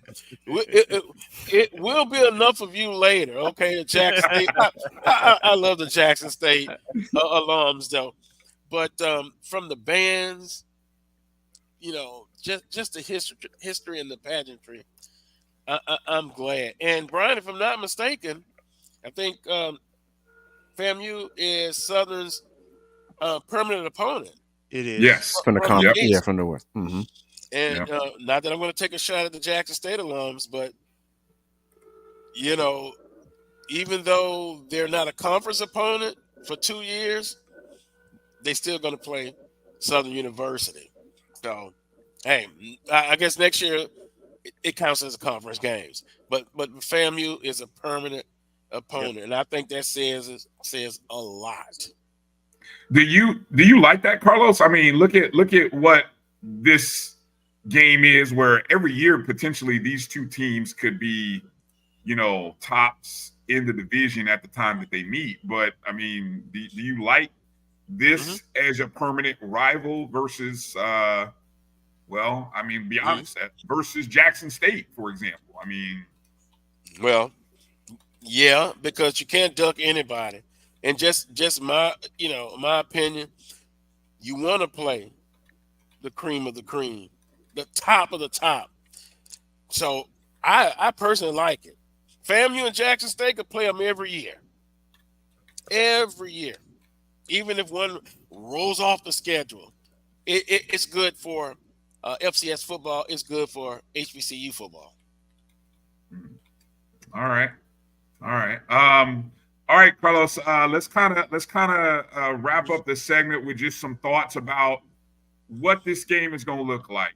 So, for in your opinion, what do you think Southern is going to have to do to find their success and find the mojo? I was trying to look in here and let's see. Is Southern? Yeah, okay. You and you've got a couple wins away from home, so you're not unfamiliar with winning on the road. So, but it's a SWAC game, so it's a SWAC game that counts. And right now, you're 3-0 in SWAC games that count. So, what if Southern were to find success and do what hadn't been done in the previous 21 games in Bragg? What's it going to look like? How's it going to happen? I love how you put that part in there, Bryan. Very good. Very good. And by the way, yeah, two wins on the road in conference against Prairie View and Texas Southern, Alcorn at home. I think you will have to have a continuation of last week for Southern, running the football consistently and being very productive. Also, number 2, you got to get off to a fast start. You know, I said earlier, Coach Graves and the staff have been talking about, you know, how can we start off fast? And then I think quarterback play. Noah Bolton, you asked me earlier about Noah Bolton. I think he'll get the start. He's got to play one of his better games, in my opinion. You're looking for consistency. And, of course, another big thing, Southern has to stay ahead of the chains. If it's 3rd and long, I kind of cringe. But on first down, if they can get 4 to 5 yards, productive yards, then it gives them some more options. But those are the things right off the bat that I think Southern has to do, particularly from an offensive standpoint. Defensively, continue to play well. Now, they're going to be tested in the pass defense. You know, I said the last 2 opponents hadn't thrown for 100 yards. I'm just going to be brutally honest. I don't think that streak continues. I don't think it will this Saturday. So, Southern on defense, I think they've got to keep FAMU in 3rd and longs, and then, you know, in space, tackle well, and continue to bring the pressure. Now, guys, Kelby Givens, SWAC preseason defensive player of the week. He is all of that. I was watching him Saturday. He beat that tackle every time. So, I know FAMU, they're aware of him. And defensively for Southern University, continue to be aggressive. Defensively, they're, I think, 2nd or 3rd overall in the conference. Scoring defense as well. So, the strong point is Southern University on defense. And then last, special teams, Bryan. Oh, my goodness. It's got to be consistent. It's got to be good. No blocked field goal attempts. None of that. Punting. Everything has to be on par. All right. What's your score prediction, Carlos? Oh, now you would ask me that. Oh, of course. Now, I want it before you get on your show on Saturday, just in case you want to backtrack and go and change your mind. You have receipts. Well, I was on another show early in the season, before the season started. I had Southern losing to Nickel State, and I had them losing to FAMU. Wow. I had them beating Jackson, but we saw how that prediction went. My prediction, my heart says Southern, but my mind says FAMU bounces back, and they get a victory, 24-20.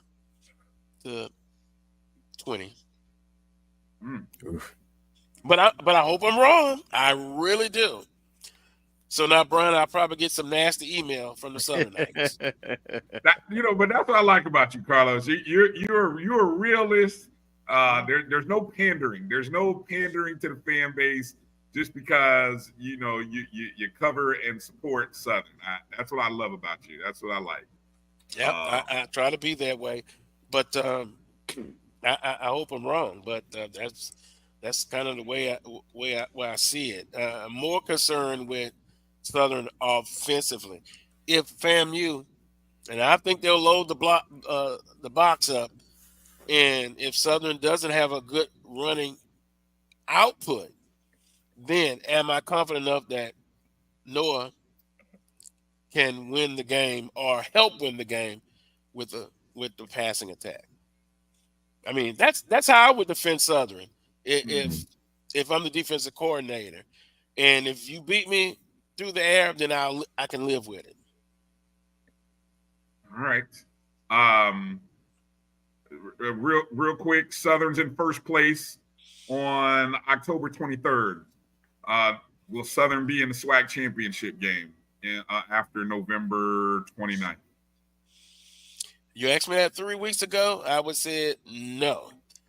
But I just said Southern will lose to FAMU, but that's not the end of the season. They still control their destiny. I think it will be you ready for this? I think it'll be a rematch. Oh, Southern and Jackson State. Now, unless Jackson State Jackson State's got to lose twice, right? Pretty much in division. Well, it depends. Tough. No, it depends. Huh? It could be a 3-way tie. Here we go, Kelvin. Not with the tiebreaker scenario. The Magic City Classic. The Magic City Classic has a stake in what might happen in a 3-way tie scenario.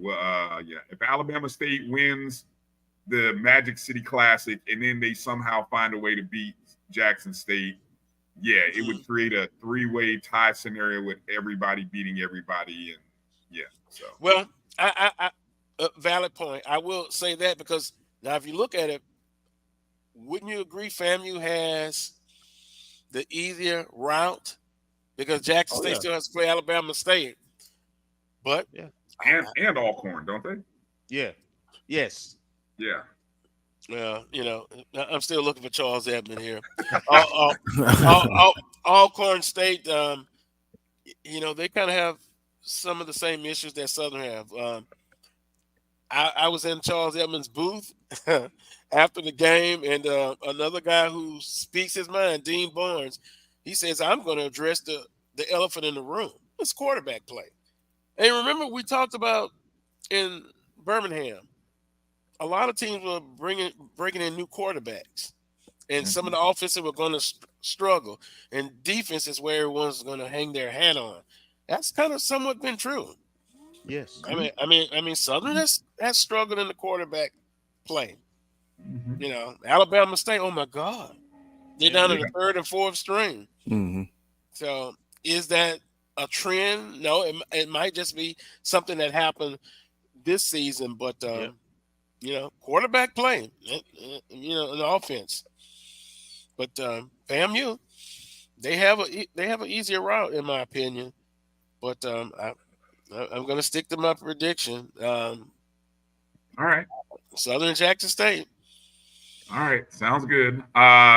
Ladies and gentlemen, make sure to check out every Saturday right here on the Black College Sports Network, Saturday at noon, Carlos Brown and the panel, great panel, from Charles Edmond, the voice of Alcorn State, Coach Van Pettaway, the coach, the legend, and then the AD Wheeler Brown. So you get everything. You get the media side, you get the coaching side, you get the administrative side. It is a great collection of minds, a really great show to get you ready for your Saturday of football. So you can find it right here on the Black College Sports Network, noon Eastern, 11 Central, for 2 hours before your game. So good stuff, Carlos. I appreciate everyone, and y'all continue to do a great job. I get a chance to check you out all of the time. No one can tell the story like we can. So you guys do a great job. And yes, I'm still looking for Charles Edmond. We'll have a lot to talk about that breaking news with the baseball. He's already texted me. What is this? Hey, I'm telling you that's hot topic already, man. Hot topic already. And AD Wheeler Brown, boy, what a hard liner, huh? I thought I was a hard liner. Yeah, I'm telling you, man. And look, Charles is texting me now. Let's just bring it back to Lee Hines Field. Now, Charles, that's not going to happen. In Baton Rouge, that's not going to happen. Well, hey, Major League Baseball put all that money into Rickwood. So you got to get some use out of it. Kudos to the SWAC for working that out. But we'll see how quick the SWAC drops the memo about that, seeing as how it's already starting to float out there. Now that we've kind of put it out there via our show, we'll see if we see anything here by the end of the week. See if the SWAC decides to put something out by the end of the week. Well, They probably would. And please invite me back when you talk about the SWAC basketball tournament. I'm still waging a soft war about 12 teams and then 10 next year. I got to get your ticket. I think I know yours, Bryan, but please invite me back. Well, no, we definitely will, Carlos. We'll definitely have you back on. We'll talk about that a little later once we get into basketball season for sure. Yes, sir. All right, man. Again, Carlos Brown, Saturday, noon Eastern, 11 Central. Carlos, I will see you Saturday. I appreciate it, and we look forward to having you. Now let me see if my Miami Heat are winning against Orlando. Okay. There you go. It's NBA season. It's NBA season. For some people, for some people, it's basketball season. You know, they didn't put up the football jerseys and they didn't move the basketball. So yeah, good stuff. Well, good luck to your Heat, Carlos, and take care of yourself. All right. All right. Thank you. Pleasure talking with you guys. All right. Thanks, Carlos. All right. Go Carlos Magic. Brown. Go Magic. Matter of fact, yeah, I was sitting here watching. Man, I had my Pacers on in the background. I don't know what happened in that game. We were down, and then somehow I think we rallied to get back. We were playing Detroit anyway. So look, FAMU Southern tickets are on sale. It's a pink out game in Bragg. The promotion that is happening right now, you can buy a family 4-pack for $100. That's $25 a seat. Wear pink and get out in support for this big time matchup. A 7 p.m. Eastern kickoff. It will be broadcast on ESPN. A lot of people are kind of bewildered about why the start time, but it's sort of the double header for ESPN broadcast. If you look there on the schedule, ESPNU is showing the Magic City Classic at 3:30 Eastern. Well, the most natural fit is the Southern FAMU game. And just like last week where we were part of the 3:30 game, then the night game was Alcorn Southern. So some pretty savvy scheduling, I think, by the conference and their TV partners, ESPN. Of course, you've got the JSU Bethune game earlier in the day, 3 o'clock Eastern, 2 Central. And then SWAC Digital will have Grambling and Texas Southern. So not quite 6 SWAC matchups, but pretty much 5+1. Next week, I think, is when you get the whole full schedule. Next week is the first schedule where you get all 6 SWAC games, all 12 teams playing each other for the first time is next week.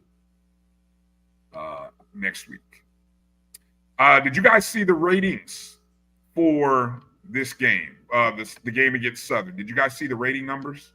The game's against Jackson. I'm sorry, the game against Jackson from Saturday. Mm-hmm. Did you see the ratings? Yes. Hold on. Let me pull up Zach. I want to pull it up here because Zach McKinnell, aka Blue, retweeted this out. And I originally, when I told him that I thought that the FAMU Jackson State game might draw more than the North Dakota State, South Dakota State game, which was the FCS number 1 versus 2. Oh boy, was I wrong. The numbers via TV Media Blog, the North Dakota State versus South Dakota State game that aired on ESPN2, and I believe it aired around 7 o'clock Eastern or 8 Eastern. Mm-hmm. Yeah. Drew 174,000 on ESPN2. The Jackson State Florida A&M game on ESPNU at 3:30 drew 26,000. Yikes. Way lower than I thought. Yeah, I mean, that's a disappointing number. Now, I think I want to see friend of the program and FAMU alum. I think he sent a follow-up. I think it was him, a follow-up tweet showing numbers of some other games in that same time slot on ESPNU. Well, I know that was a loaded day of college football. That's where I was going to go with it. Yeah, that's what I'm looking at now. Yeah. Well, you had the Alabama, Tennessee, Colorado, Arizona, Texas. Texas was playing. Well, wasn't that Georgia. later? That was later that night. Yeah, that was a night game. But Texas, Georgia. I was just thinking in that 3 to 4 window. I mean, there were some loaded games. But I don't know, guys. I still feel, I don't know, maybe it's a great evaluation. I just think the number, I'm very shocked at the number. And combined with the fact that only 28,000 went to the game. I mean, Kelvin, that's the number that is, I think, more surprising. I don't know which number is more surprising. The fact that we're only 28,000 in the vet, or that only 26,000 were watching it on ESPNU. Yeah, that really surprised me. I expected a larger crowd. You always hear, and when they play, granted, we're not true rivals, but it was a big game. It was the biggest game in black college football, and I know there were some homecomings at some other HBCUs, but I was really surprised at the attendance. I had heard about how bad the traffic was going to be. Traffic was nothing, to be honest. We were ready to get right up in there.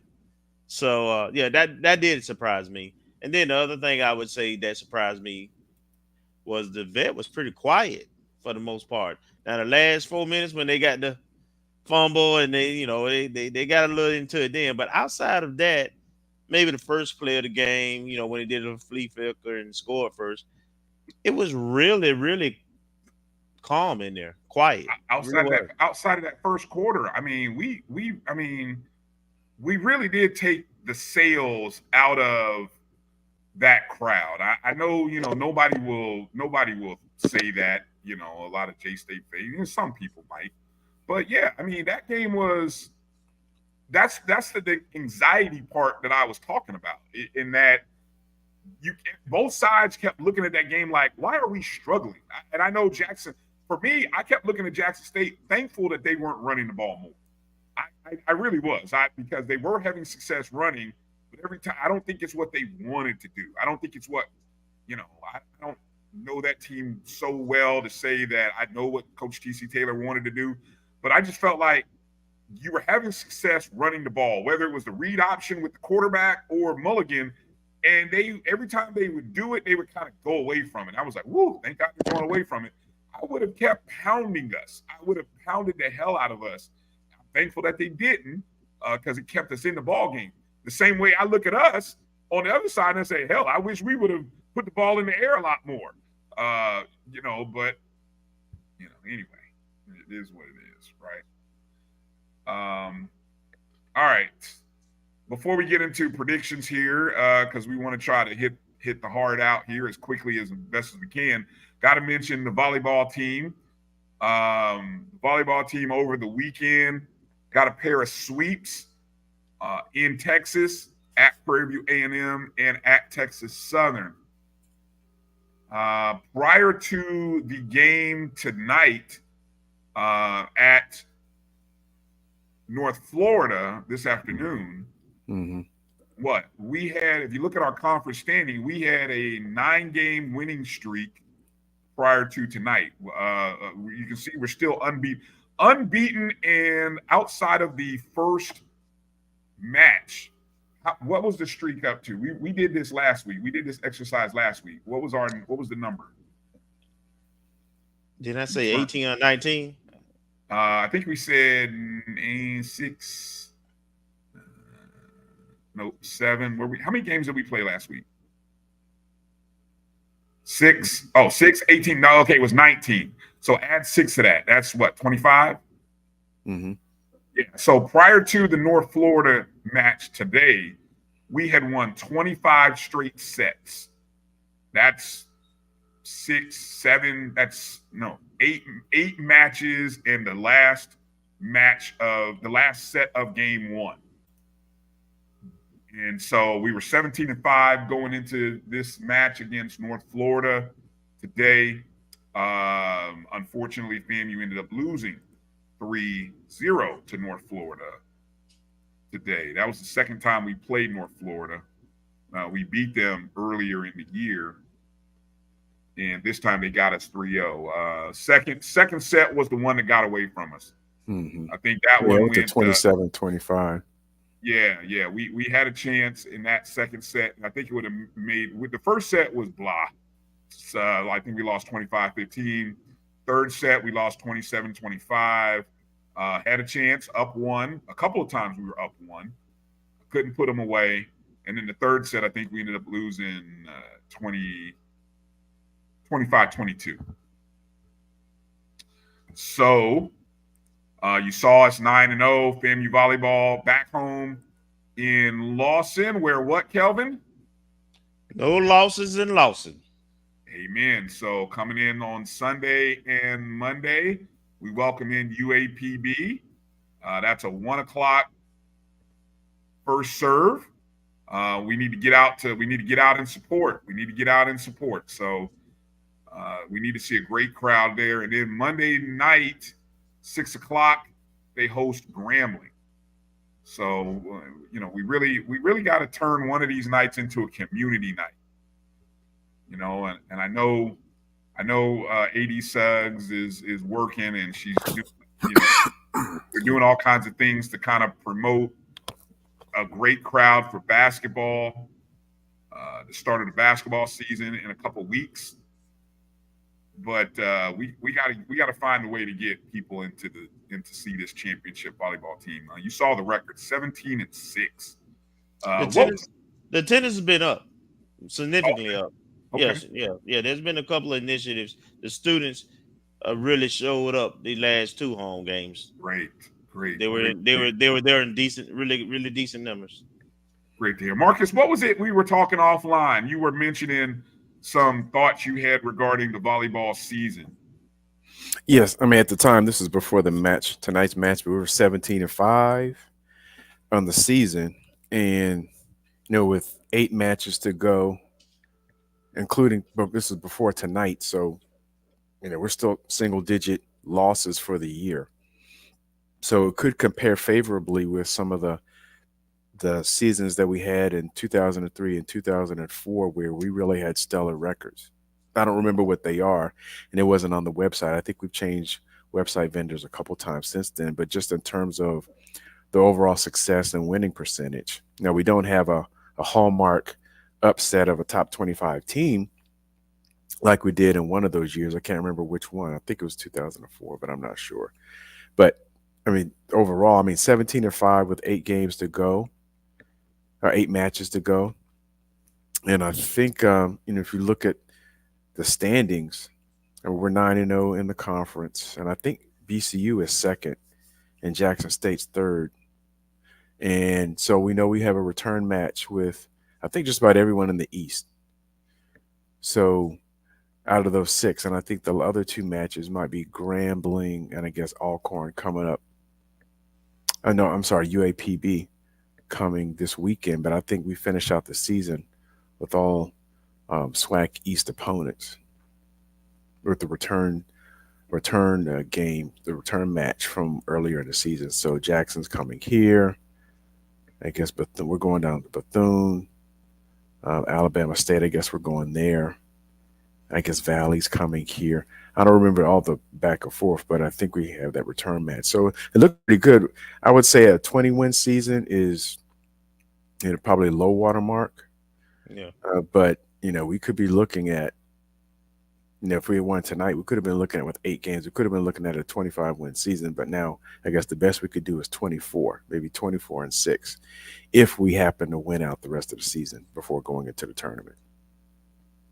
Yeah, I'm sitting here while you're talking, just flipping through the volleyball schedule, which only goes back as far as 2011, to kind of see when's the last time. Obviously, the 2021 year, that was our first year in the SWAC. That team went 25-7. overall. So that would probably be your closest,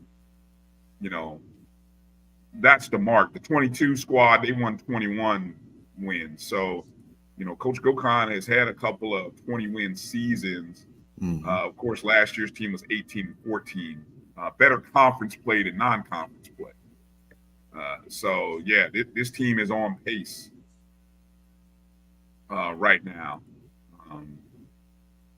We're just loaded with talent, though. This is a talent group, but we still gotta push through. Okay. All right, yeah. Let's get ready to wrap it up and close it out with our bold predictions and final thoughts regarding the Southern game. And I don't know if there's any meat on the bone regarding where we are. So, Marcus, I'll kind of start with you with your thoughts about this Southern game, bold prediction, score prediction, all that fun stuff. Bold prediction. I think we're going to get a special teams touchdown. So I'm going to go back on that one. In terms of, actually, just circling back, a little bit about, this past weekend and everything going on. We have one divisional loss. We don't control our destiny ultimately, but we still have a shot. And so all this talk and banter about who shouldn't be here and all this other and changing all this other stuff, let's just relax. I know people are bothered by the way we lost and having to lose to Jackson, and some of it's based on, my opinion, a lot of it's based on some of the provocation that's happened on social media, but we still got to rally behind the team, and we will rally behind the team. Folks just have to process everything and get behind it. And some of the extreme stuff, just ignore the noise. As far as the Southern game, my prediction, I'm going to say 27-20 FAMU. Okay, Marcus, 27-20 and a special teams touchdown. Okay. Kelvin? So there's a lot going on this weekend. It's Hall of Fame. Yeah. It's Parents Weekend. I know some of the other teams are going to participate. There's a tailgate that's happening, sponsored by the Florida region. So it's going to be a very enthusiastic, fun weekend. And we're going to break bread and have our adult beverages, and we're going and then it's a 7:00 game. I think it's going to be a raucous Bragg Stadium. We hadn't been there in a while, and so I'm thinking we're going to play our best game of the season. And I'm not talking about the offense. I'm talking about the defense. My bold prediction is that we hold Southern to no more than 10 points. And look like the dark cloud defense of old a little bit. And I'm predicting the FAMU Rattlers to win. And I'm gonna go with a score something like, I think we're gonna finally get over the 21 hump, right? So I'm gonna go, but I ain't gonna go crazy with it, right? I'm gonna say 28-10 is gonna be the final score. And let me just add, what's your bold prediction? Make sure you give that too. Under 10. Oh, under 10. Okay, I'm sorry. We're gonna hold them 10 or under. And let me just add that I hope that the coaches and the players specifically are focusing on what they can control. They can't control the chatter, but they can control their preparation and the work. And that, last week was last week, and just make somebody pay. And I hope that Rally Nation also, is over the hangover. The hangover is gone now. Last week was last week. I don't want to see no stupid changes just for the sake of change, right? We know who our players are, The one thing I really encourage our coaching staff to do this week, make sure your playmakers get to make plays, right? Have your best, not only have your best out there, but in your play calling, particularly on the opposite side, make sure you scheming to get those playmakers the ball, not just whoever in the game. There's a reason why there's a LeBron, then there's the others. Everybody can't be LeBron. So my point being, Gassett got to be. You got to get Gassett the ball and more targets. He did not get enough targets. And I would like to see Somerset get a little more plays and Ward, start using that the running backs out of the backfield a little bit more in the pass game. That can be your running game, your short running game, right? Little flare passes. We used to kill teams all last week with the wheel route. I mean, last year with the wheel routes. So I hope we do that. Just make sure we get our playmakers the ball, and the talent will take care of the rest, along with the atmosphere at Bragg Stadium. All right. I'm looking back at this history. FAMU has won the last 4 meetings, scoring 27, 29, 30, and 26 points. And we have allowed anywhere from 16 to 21 points in each of those games. So, I mean, we're talking a touchdown of 7, 14, 12, and 6. I don't know what the math is real quick. I should have done that. But I think this will be a touchdown ball game, within a touchdown. So my score prediction, FAMU 28, Southern 24. That's where I'm going. And my bold prediction, now this is I gave some amazing numbers earlier, right? But the number that is most alarming in 6 games of action is 0. The number of rushing touchdowns that we have had this season. Now, I thought this number was actually 1, but as I look at the FAMU statistics, it's 0. 0 rushing touchdowns this season. That's crazy in 6 games. So my bold prediction is that FAMU not only gets 1, but 2. I feel like I can call getting a rushing touchdown a bold prediction when you've gotten 0 in the course of the first 6 games. So that's my bold prediction. I'm going 2 rushing touchdowns. I don't care if it's from a yard out. That counts as a rushing touchdown, right?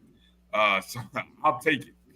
And my last thought is we are a 500 ball club. We are what our record says we are. We may think we're better than that, but we are a 500 ball club.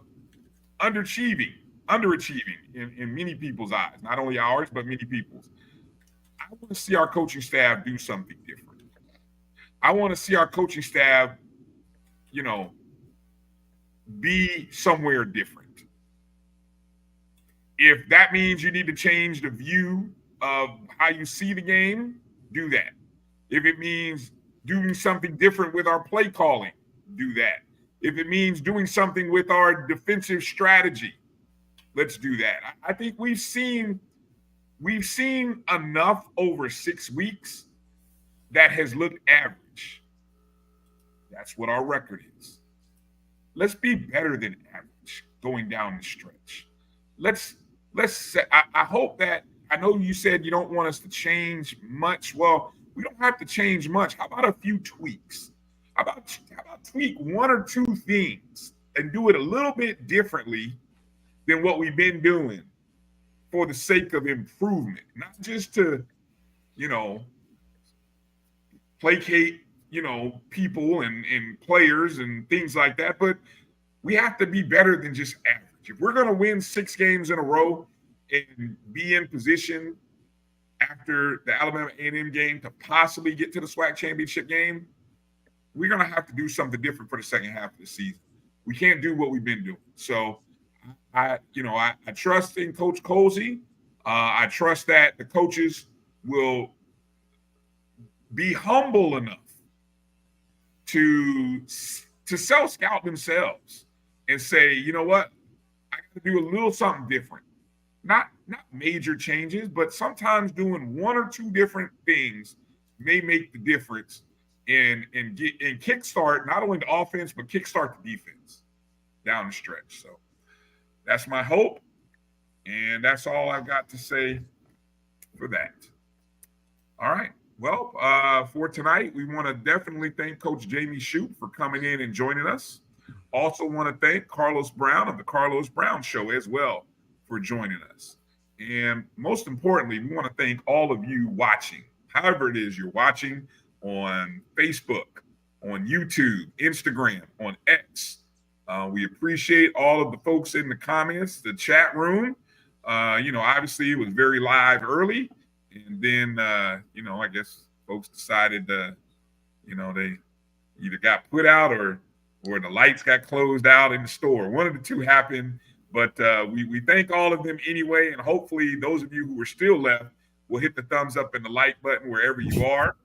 Do me a favor, if you're familiar with the Pod Zone, the BCSN Pod Zone is where you can watch and listen to all of the podcasts on the Black College Sports Network. Just search BCSN Pod Zone. Well, for Kelvin Rozier, I said what I said. Marcus Green, I'm Bryan Fulford, and Tallahassee. We will see you Saturday night, 7:00 Eastern in Bragg, as we welcome in the Jaguars for a 7:00 Eastern kickoff. That's going to do it for the ONG Strike Zone. Things up, strike hard, strike fast, strike often, Rattlers. Good night now.